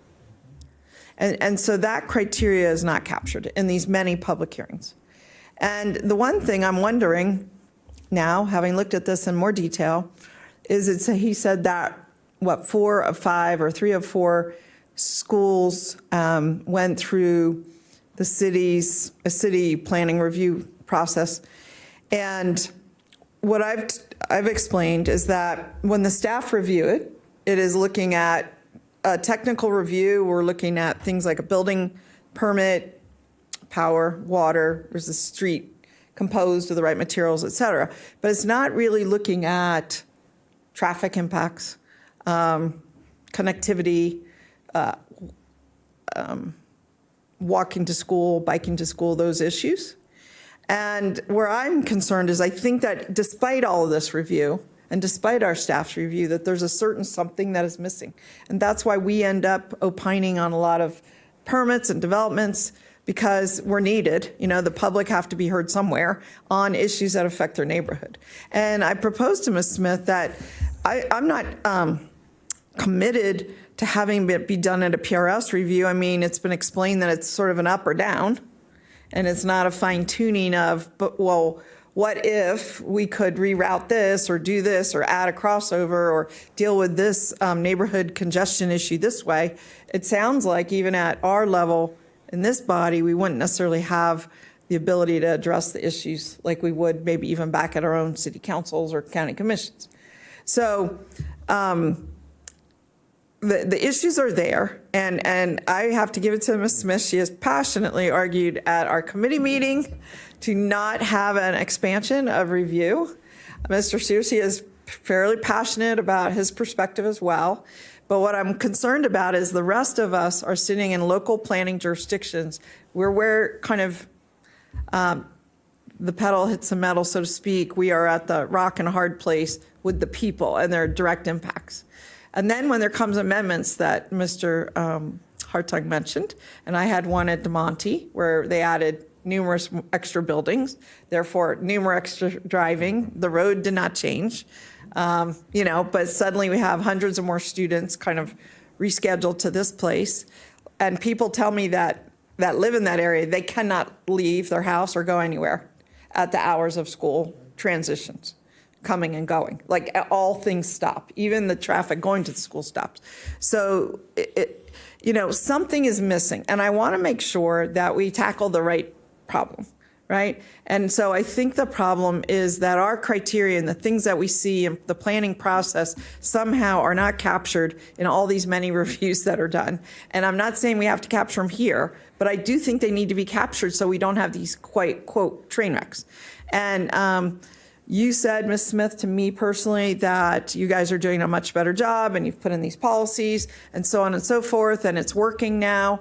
And I can't really speak to that. I haven't had a new school in my ward. It's been in Ward 3 or Ward 1 or somewhere else, but not me recently. And so I don't know if it's working or not. But I agree with Ms. Breckus, and I brought up myself many times, the charter schools are definitely falling through the cracks. And I think this proposal where it says Schools within TMSA with a combined student and staff population excess 500 that are not identified in Washoe County School District Facilities Plan is very needed because that does capture the charter schools. They are not identified in the Washoe County Facilities Plan, period. So I think we need that. I do, I really do. And we kind of threw a dart for 500, just so if anybody's wondering. We wanted to start somewhere. We wanted to come up to you with a recommendation without just fill in the blank. And then we could spend an hour talking about the right number. And then as to 2, it was, okay, that captures a lot, but there's some things that are already addressed in the facilities plan. And I asked her, it was Stonegate? Yes, Stonegate was. Was Daybreak? Yes, Daybreak School was. So they're in the facilities plan. It's not something, that would get captured by number 1, but do we need any kind of review here? So that's just trying to put a circle around the problem, that I see. And I don't think it's that we should be arguing about extra jurisdictional or it's too much effort or we are already reviewed by 10 bodies. If those 10 bodies included the criteria that we're most concerned about and had elected officials involved, I'd be very comfortable with leaving things as they are. And where we're struggling is it seems to be a hole. And I don't know how to fill the hole and properly address it so that we do avoid avoidable impacts. So I'll leave it there. Let me go to Ms. Smith. All right, am I on? And heads up, Mr. Searcy, I'm going to call on you spontaneously in a moment. Few thoughts that I wanted to share, but for starters, I want the body to know I understand why we're having this conversation. It is a worthwhile conversation, and I'm really glad that we have talked about it for all of these months. And I'll tell you personally that this has been an invaluable education in learning about the ways that the school district is and should be good partners with the governing bodies around it. So this has been fantastic. With that said, I would like the body to focus more so on recent projects. And you will notice that much of this conversation is around older projects, and for good reason. Very sincerely, for good reason. But since then, we've made some very meaningful changes. And before I go on past that, I do want to say that the school district does support the First Amendment change. We feel that it's a positive policy evolution. It's not overly burdensome. It does accomplish these goals, and it does have the school district keep in adherence with the facilities plan and with the conformance. So we actually do support that. We think that that is reasonable. Before I go on, though, I would like to put Mr. Searcy on the spot because we do have a new elementary school in Ms. Doerr's ward, Jaywood Raw Elementary, and traffic, not just in that project, but in others recently, have been a big part of the review. So, Mr. Searcy, could you talk a bit about the traffic impacts and how we've worked with the City of Reno for that school site in particular? Sure, happy to. The Jaywood Raw Elementary School, maybe you're familiar with, off of Rio Wrangler Parkway, just down the street from Devontae Ranch High School. It's an elementary school. It does not require traffic study. Right. There's a number of things that it does not require. However, as a part of the permit process with the City of Reno, we submitted a traffic study. We will be making significant improvements to Rio Wrangler Parkway off-site. It's about 1,000 feet off of Rio Wrangler Parkway. I should clarify, it's buffered from the parkway considerably by residential subdivision. Lengthening turn pockets, adding a turn pocket for deceleration out of the main lanes. We're adding flashing pedestrian beacons, rapid rectangular flashing beacons, and mast arms across the 2-lane roadways right there. So just a couple of examples, a little smaller scale on the elementary school level. All of our middle schools, we've added traffic signals and many other similar improvements. And then, of course, the off-site improvements associated with the high school were significant. So I think it's a great example. All right, let's let Ms. Smith finish. No. Oh, I'm sorry. I'm just going to say, I think it's a great example, and I'll just put the point on the fine point. I personally, as the ward representative, have had no conversation with anybody about the school. Maybe it's my fault. It might have come to the NAB, perhaps. I don't try to speak there. I let the NAB members speak and have their way, but I believe that's how it went down. I just wanted to mention that. And we usually have pretty small attendance at the NAB, I'll be frank. I mean, many people don't come unless they see an immediate impact on their neighborhood and truly understand. This is going to be right in your neighborhood and affect you. Please come. But, they might or they might not. But please go on. I'm just sharing. So, thanks. And it did actually go to the NAB. So Right. there are certain things we can and cannot control here for Right. the governing bodies. I would say that the Jaywood Raw Elementary Schools and all of the schools that we have built since Proctor Hug High School have had significant involvement with it. However, we're talking about PRS changes and Right. fairly unprecedented PRS changes. And again, the school district agrees with the first one. We feel that that's a fair compromise. The second one, however, depending on the number that's chosen, would capture most middle schools and all high schools. And we just don't believe that on a PRS level with an up or down vote, that is really the necessary level here. There is really important to point out that none of these examples have occurred since Hug High School. Now, of course, these are all your areas. We would very much want to know about it. I feel very confident you would probably be coming to this conversation if we had not demonstrably proven the differences in the process that we have followed since then, and for good reason, because we should improve and we did improve. But actually making a PRS change to capture all high schools and possibly even middle schools is an additional step here that we feel is really outside the scope of what's necessary, especially based on the way that the school district has really changed the way that we go about the governing bodies, the partnerships, the involvement with the public, and the fact that we're not actually talking about any of the most recent projects that the school district has done. Mr. Reese? Thank you, Mr. Chair. I want to sort of echo some of the concerns raised by Trustee Smith. I also like the way in which Member Dewar sort of phrased it. What is the problem you're trying to fix, right? Because I think most of us on this body would agree that oftentimes governments are very concerned and create a lot more bureaucracy, red tape, and delay than is necessary, especially when, perhaps this will be something that I'll have to direct to Mr. Searcy, about the cost attendant to the construction of these new facilities.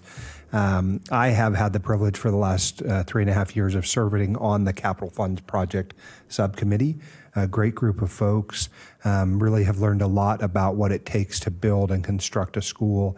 And so I still am not clear based on some of the examples that have been given. And I thought maybe if I could go through some of them with my colleagues, it might make more sense to me. I do appreciate the work that the subcommittee did because it's an important conversation. But at the end of the day, I am somewhat reluctant to sort of acknowledge why a school that would be built in, say, we'll pick on Verdi because there's an elementary school site there in Verdi. What is the relevance of that school site to someone sitting on the Sparks City Council, right? I just don't, I'm not sure what it is. And so I know that this has been focused on maybe different capacity schools as a way to screen out the elementary schools, but I use that as the example to say that maybe perhaps I'm just not understanding fully what the problem is and what we're trying to fix with it. An example given by Mr. Hartung, I think, was Wooster High School, and the idea being that at some point in time, perhaps it will have outlived its useful life and be, scraped to the earth and then built upwards. Again, I'm not sure I understand what is the relevance of that if that were to occur. I don't know that infill schools are like the future. I know that Proctor Hug was an example. I also don't know what you would do to fix, for example, the two things that I heard were Shaw and Spanish Springs being adjacent to one another on 2 lanes. And I suppose as a starting point, I wonder why, the city of Sparks did not adequately think about or conceptualize what the traffic impact would be, or if they did. So it's all in the county.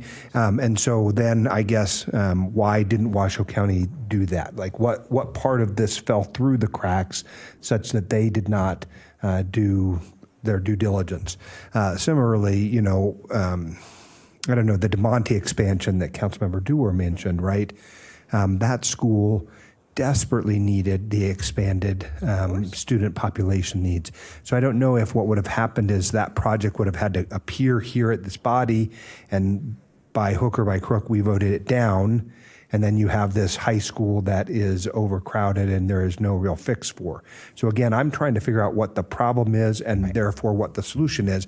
And this does not seem to be it to me today, but I could be convinced otherwise. And again, I wanted to at least ask Mr. Searcy to sort of maybe put a pin for me on why the school district has some strong feelings on the subject. Ms. Smith, very passionate advocate. Mr. Searcy, you, congratulations, are in a new job, I think just this week or very recently. I make an assumption that it's related to the cost, right? Every school that we build is potentially tens of, and if not hundreds of millions of dollars, and having another level of conformance review or would add to the cost, or what is your concern?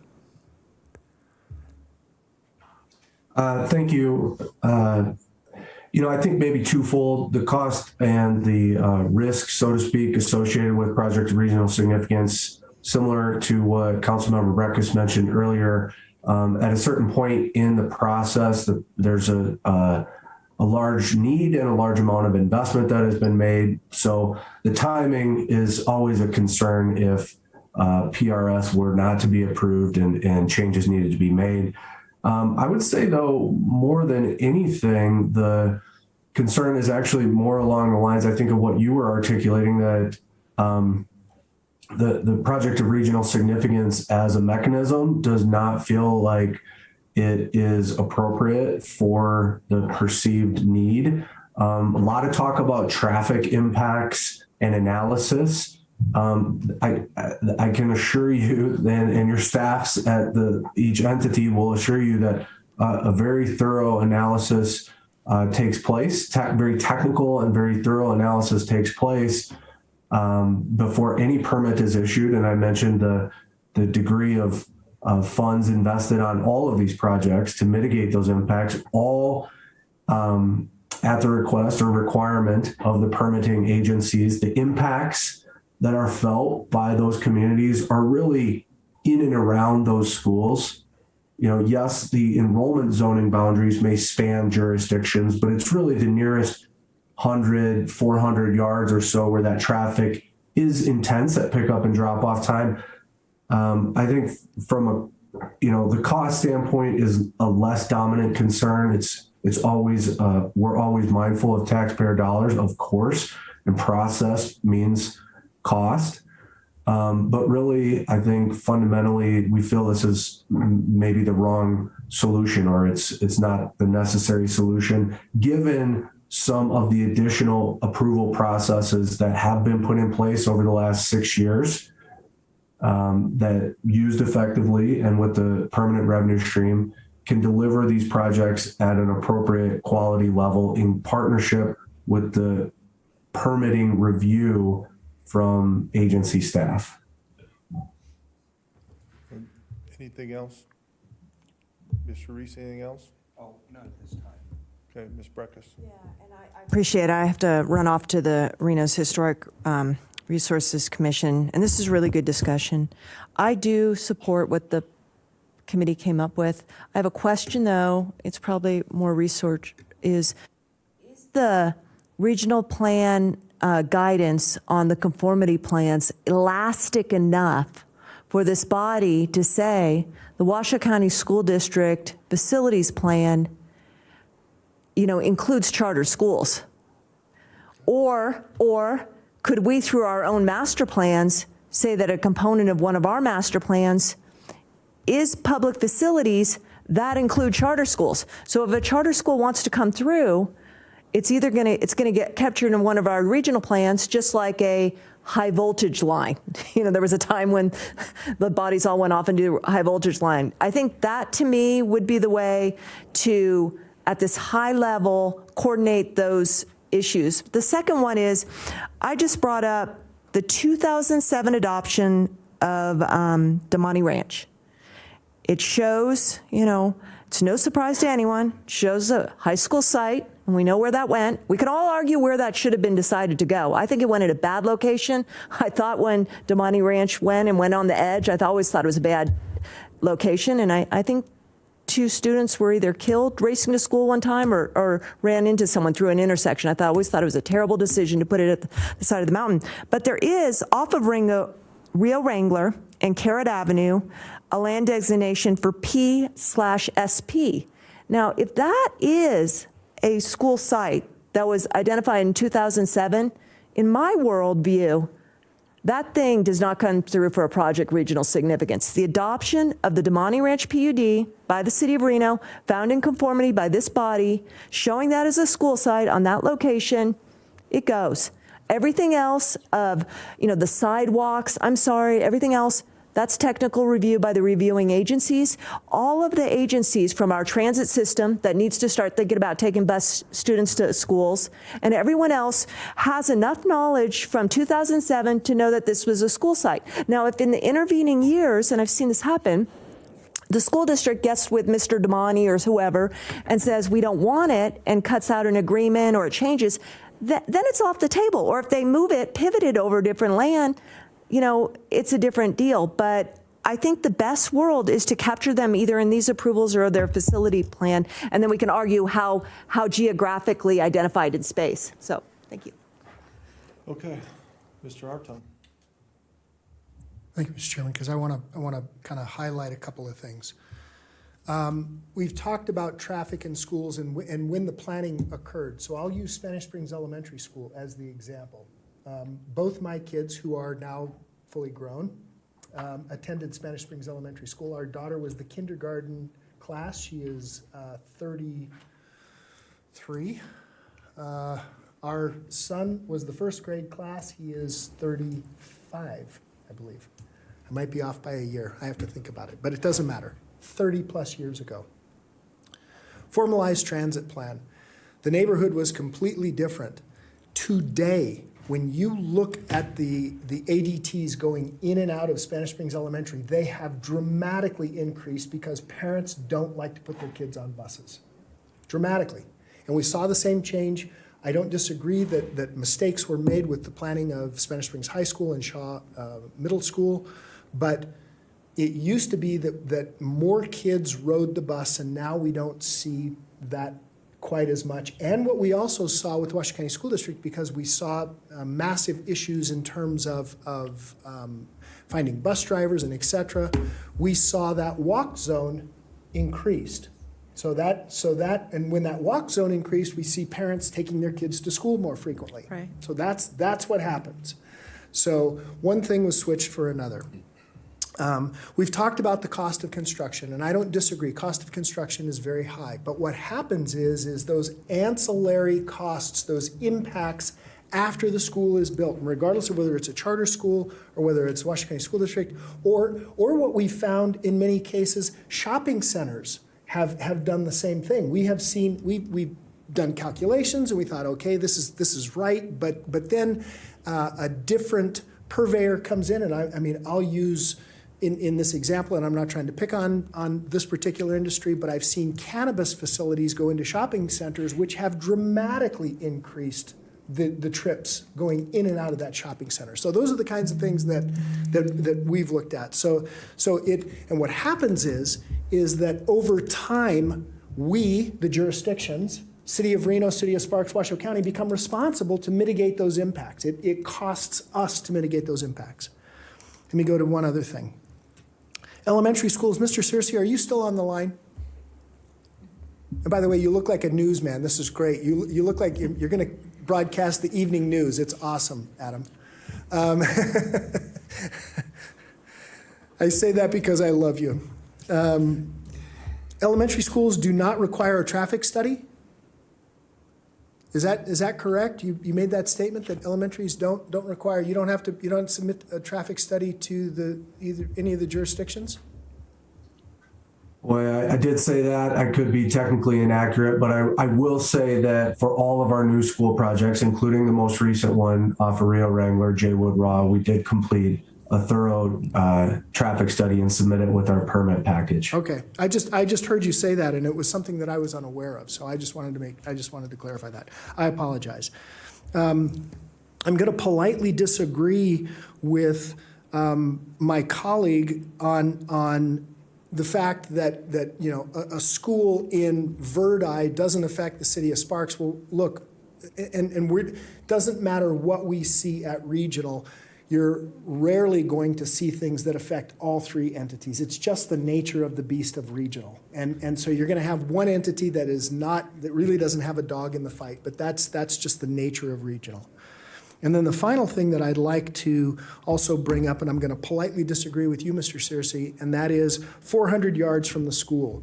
If you go out in the morning onto La Posada when it is near time, and it's you know probably a mile from Spanish Springs High School. If you go out on La Posada, you will see throngs of traffic going straight across, heading up to the high school. If you go out onto West Calle de la Plata, you will see throngs of traffic that are circumventing Eagle Canyon and going out to West Calle de la Plata. They'll go down Pyramid Highway. My kids used to take this same route when they were going. They would never go up Eagle Canyon because it basically was a parking lot. So they would go all the way out Pyramid Highway, go up West Calle de la Plata, and then come back down to the high school. So I'm going to politely disagree with that 400-yard estimate. And so this is not picking on the Washoe County School District. This is for us, I believe, for the three of us, and I'm not going to speak for my two elected colleagues and my three elected colleagues, but formally two on the PRS and then the Washoe County School District.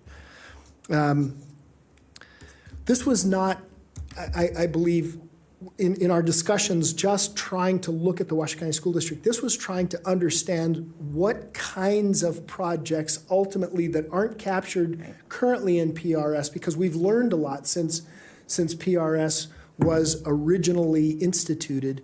And you know, we know a lot more now than we knew back then. Again, why 625? Why 90 feet to first base? Right. I mean, nobody can figure those things out. Why do clocks use a base of 12 and not 10? We can have these conversations all day long of why these numbers were chosen. We don't know, right? Yep. Why 625? Sleepless nights, haven't you? Yeah. It's all like clock ticking. Only because I get text messages from you, Mr. Chairman. The point is that what we're seeing is these effects coming into our jurisdictions, and then what we have to do in a single jurisdiction. And by the way, because the city of Sparks is affecting me in unincorporated Washoe County, because the Washoe County School District has a school there, I'm still responsible to fix that piece of the issue, regardless of those trips coming from the city of Sparks, because rightfully so, the Washoe County School District should not look at boundaries. They should not be saying, well, gee, I'm sorry, you live in the city of Sparks, so you can't attend this high school that's in the unincorporated area, or vice versa. So that's the way it should be. You should be boundaryless. You should look at student populations and where they're growing and adjust your zones accordingly. That's what I think we were trying to do, and unfortunately, I think it's been taken as, and my final comment is, this has not been aimed at the Washoe County School District, nor has it been aimed at charter schools. They just happen to be some of those things that have driven some major revisits in our jurisdictions. Thank you, Mr. Chairman. I appreciate the time. Ms. Prudney. Thank you, Mr. Chair. Jessica Prenti for the record. A couple things from a legal perspective. Initially, on the up-down conformance review conversation, I just wanted to point out, when a project of regional significance comes to the Regional Planning Commission, they will make a finding of conformance, and it will be an up or down, and they have to give their reasons for that finding. If they find nonconformance, then there can be an appeal to this body. Under the statute, this body can consider the appeal, and they can say, no, we disagree, we find this in conformance. Or they can say, this is what we think is wrong, and this is what you think you need to do to fix the problem. So it's not calling a halt completely to the project. And so there's an opportunity for corrections to be made so that it can come into conformance with this plan. Additionally, under our statutes, there's no timing as far as when the project must come forward. It can come forward very early on. Even at the same time, it goes to the local governmental planning staff for their internal agency review. And then lastly, on the facilities plan issue, the reason the Washoe County School District submits a facilities plan for conformance review is because they are an effective entity under your statutes. Charter schools are not. And so Ms. Breckus has left the room, but that goes to her point. I don't think we don't have a legal mechanism to fold in charter schools into the Washoe County School District's facilities plan, and nor do I think it would be appropriate from a legal perspective to hold the district responsible for having to fold those into their facilities plan. But she did make a good point as far as at the master planning level, that could possibly be addressed as far as charter schools. So I just wanted to draw your attention to those issues. Make this clear in my mind, we're looking at the charter schools as the real, obviously Washoe County's got their planning, and to your point, it can be planned, before they buy the land. All that can be done, so they know what the process is. But we have no jurisdiction over charter schools. And I suggest that charter schools affect every jurisdiction because there is no boundary whatsoever. You can come from South Reno or North Sparks and go to downtown Reno for school. So I think that's important but if we single out charter schools, now we've singled out an entity, and I don't believe that's going to be upheld in law. So we have to make a blanket statement in order to capture the whole group without trying to single out a single industry or a single person. So, and that's where this came from in my mind, is we know that the Washoe County School District does it right. I happen to not agree with the Hug High School placement, and I didn't agree with the process, and I look for ways to stop that thing 100 times, but maybe 1,000, maybe 10,000 times. But I was told all the way down the line, you can't stop it. You can't make a change. You can't do this. You can't put additional traffic requirements on. You can only do up to this amount. So there's a point when we do these infill schools that not only charter schools, but I think Sparks High School is going to be a grand candidate in the near future with our infill that we're doing in downtown Sparks. That school will need to be addressed. Now that's going to create traffic problems. If you put $100 million business on the same plot of land, they're going to pay pretty substantial RIF fees for the improvement of traffic. We put a school there, we get zero. So we have to, as the public, we have to fund those road improvements. And without a way to review that, we can't even ask this school district for a road improvement. And what if you guys are cooperative now, but what if there's a new jurisdiction or a new board in 10 years that says, you know what, you guys can pound it. We're not doing one road improvement. So for me, it's mostly about the charter schools, but I think that the impact around, and yes, we're creating our own problem by density, but I'm going to suggest that problem is created by NRS property tax. We have to grow. If we don't grow, we die. So we have to figure out ways to grow, and that will put the stress on schools. Yes, Ms. Smith. Thank you. And I do see that Commissioner Hill has her hand up, but if I may, before she goes, just a couple thoughts. One, I do want to reiterate that the school district does agree with number one, which does capture those things. The second part is I would, as much as I realize it's difficult, I'd like to separate the fact that the school district does not pay RIF fees from the implications or making the decision around the PRS. They really are different things. I understand why they're connected in this conversation, but I don't think the lack of the RIF fees is really a full substantiation of why we would make those projects PRS. There's just a certain reality to the fact that the school district does not pay RIF fees. But nonetheless, I do just want to redirect the body to the fact that we're not actually talking about more recent projects that we have done, that we have demonstrably proven to have done differently. But to Mr. Lawson's point, who is exactly correct, you can bring this back anytime. We should be good partners. If we are not, then this topic should come back before this board. And I mean number 2, not number 1, because we should be held accountable. We should be in conformance. And if we are not, then this body should reconsider that. And now I'll defer to Commissioner Hill. Yeah, Ms. Hill, I'm sorry. Thank you, Mr. Chairman. No worries. I just wanted to let everyone know that I am in agreement with Councilmember Reese and Councilmember Breckus, as well as Trustee Smith. I don't see how making all elementary and high schools projects of regional significance really solves the problem. I think there's an opportunity for us to look at our different jurisdictional code requirements if there's really traffic issues and we feel like we're not requiring what we need to in code or with handbooks or with development agreements, that we look at how we as different agencies make these requirements. And I also believe that we should, and this is probably a separate conversation, look and see how we can have the school district as a voting member on this board as well. I feel very strange that we're having these discussions about the school district and we have a representative but not a voting member.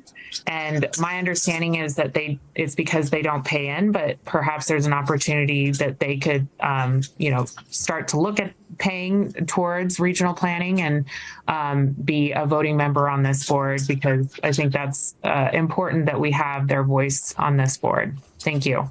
Thank you. Ms. Prudney. Yes, thank you, Mr. Chair. Jessica Prunty for the record. Commissioner Hill, the composition of this body is set in statute, which is why Washoe County, it would take a statutory change to bring the Washoe County School District in as a member of the board. I just wanted to clarify that to you. Mr. Hartung. Thank you, Mr. Chairman. I'm gonna politely disagree with my colleague from the commission, and that is, I was told directly a few years ago, and we were talking about HUG, Wild Creek High School, that and this particular person told me, Commissioner, we build schools, not roads. And so again, as jurisdictions, we have to absorb those impacts. But one of the things I wanted to go back to your point, Mr. Chairman, on charter schools, and that is, we don't always know where they're going to land. I mean, they can land in shopping centers or in any vacant building and suddenly change the complete dynamic of that area. And even though we have some industrial area, I mean, I'll use the example in the city of Reno. There were huge charter schools down on, what is it? Is it Edison. Corporate? Edison. Is it? It's not on Edison. It's actually on Corporate, isn't it? Right down the street from Tumwa. Is that correct? Because I know it was right down the street. It was actually across the street from old place that somebody else worked at. Yeah, it was on Corporate, and it completely changed the dynamic of Corporate. Mm-hmm. Although it's an industrial area, that's where they happen to land. Mm-hmm. And then they've changed the dynamic down in South Reno off of was it Neal, right there? Is it Coral Academy? It's not a bad. I'm not castigating. I'm just telling you, it changes the dynamic in those neighborhoods because they land in those places that no one ever thought that a charter school would be. I think they landed in an old bank building. Mr. Chair. Thank you, Mr. Chair. Okay, let me go with Mr. Reese first. Oh, okay. Thank you, Mr. Chair. Let's bring this to a head. Well, that's what I was going to do. Everybody knows where we're at. That's exactly what I was going to One do. thing for the record. My question is really for Ms. Prunty. I am not someone who likes to do things that are that no one else has ever done. I think sometimes imitation is a sincere form of flattery. So I would like to know: are there other communities in Nevada who regard schools of any size, I suppose, as projects of regional significance? We've obviously survived as a region without having done it for a long time. So I'm trying to figure out why now, and maybe your answer might help me understand that. Probably not, Councilman Reese, because projects of regional significance are unique to this body in your statutory scheme. We're the only one. There are projects of regional significance defined in the Southern Nevada regional planning, but that's a completely different creature that's more, doesn't have the mandates that your statutes do. Let me go to Ms. Vanderwell first. Thank you, and mine's going to be short. I happened to sit and be the chair of regional planning when this all came forward, but I did want to point out, and I support number one. As far as number two, in the recommendations of the PRS guidelines, it was added student population K through 12, but not less than 325 students. So in essence, we're pretty much capturing any school, elementary on up. So I think, in my opinion, any other level of review or anything else, I think would slow down the process. Hold on. Ms. Smith. Thank you so much. I've just been asked that for the record, that now, again, new change, all new schools require traffic studies. That was not the case before, and so that's yet another example of how the current process does work differently, and that is something that we do for every governing body that we build new schools in. Thank you. Okay. Jeremy? Thank you, Mr. Chair. Jeremy Smith, the record. I just wanted to point out that the trigger for the 325 is impacts to schools. Yeah. And I think what we're trying to understand here are impacts from schools. And I wanted to, just for that point of clarification, but then also, there was talk at the PRS Review Subcommittee meeting that potentially a path forward could be to move forward with the bulk of the recommendations, including option one for the schools, and then take a little more time to work through the, potentially for option two, so we could move forward on everything we kind of agree on and then continue to work on number two. So, Mr. Chair, that was going to exactly be my motion. Okay, so make a motion and let's do it. Make it a motion. And Okay, I'm making it a motion that we adopt all the recommendations that were included in the presentation and add the item one relating to schools. One moment, please. That would have to be a motion to recommend to the RPC. Yeah, that they to the adopt. thank you. To the RPC for their, because they're the rulemaking body, that they do what I just said. All right, I have a motion, I have a second. Any further discussion? Seeing none, please signify by saying aye. All those in favor? Aye. I'm still on the Sparks agenda, I'm sorry. Any opposed? All right, motion carries unanimously. Thank you. Okay. All right, how quickly can you do this? We're 2 hours into this thing right now. We can do this very, very This is quickly. longer than my last city council meeting. I mean, like, you usually give us a. Oh, I know, it's, We can. a week, 2.5 Miss- hours is a long time for us. Mr. Chair, we can do it. We can do it pretty quickly, or we can save it for the next time. You know what? Let's just do it. Let's, because it has been 2 hours, and let's just, let's table it and move it on to the next meeting. That's what I would like to do too. All right, Okay. Thank you for thank that. you. Thanks for being prepared. It'll be easy preparation next meeting. Okay, reports, Washington County School Board Trustee report. Ms. Smith. Thank you very much. I also appreciate all the talking I got to do at this meeting.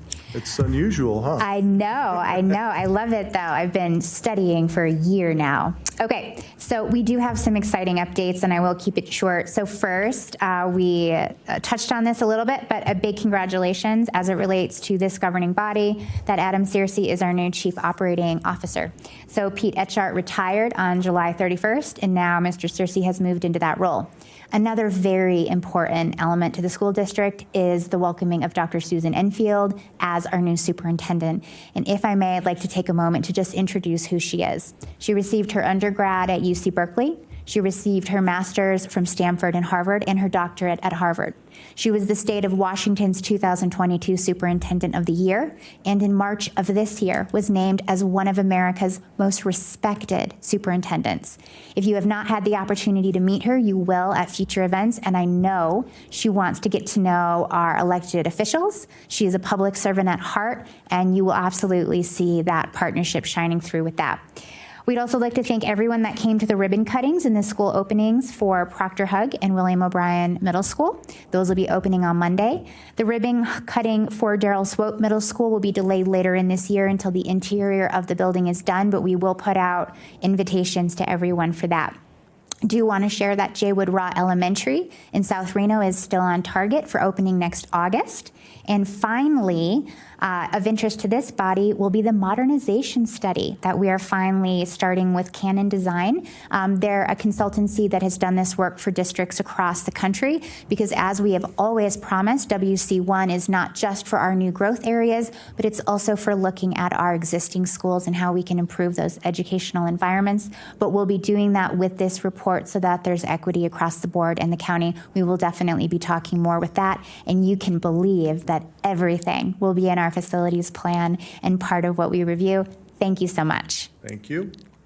Any members' reports? Director report?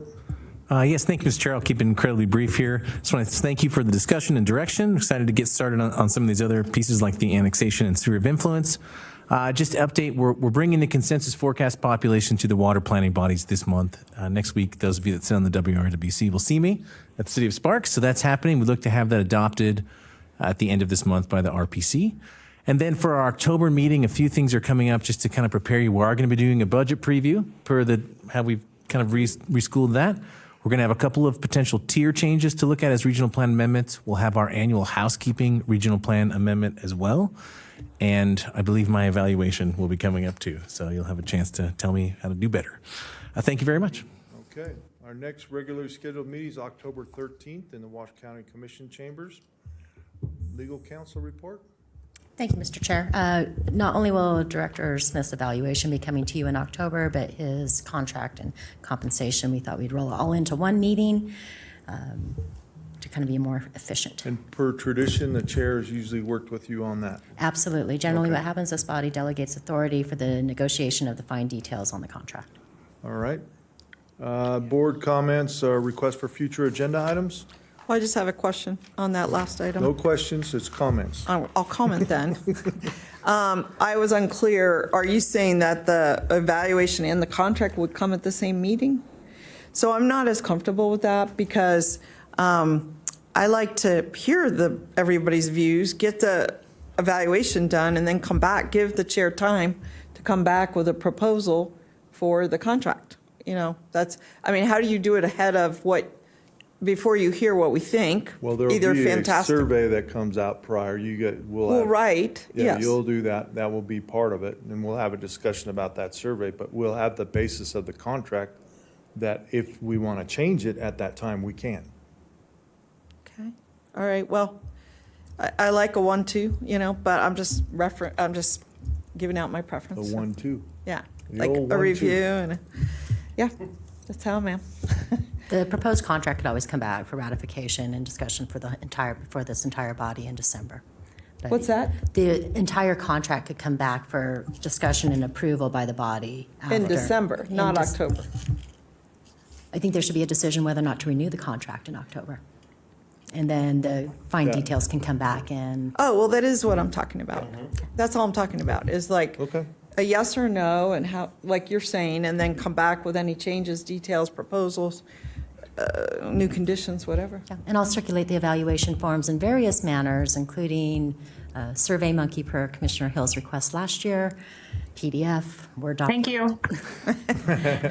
Well in advance of that meeting. Okay, Okay. thanks. Anyone else? We good? Any public comment? Any public out there? There's none. I have received none. Written correspondence? No, we have none. Then we are adjourned. Mr. Hartung, let me see your thumb.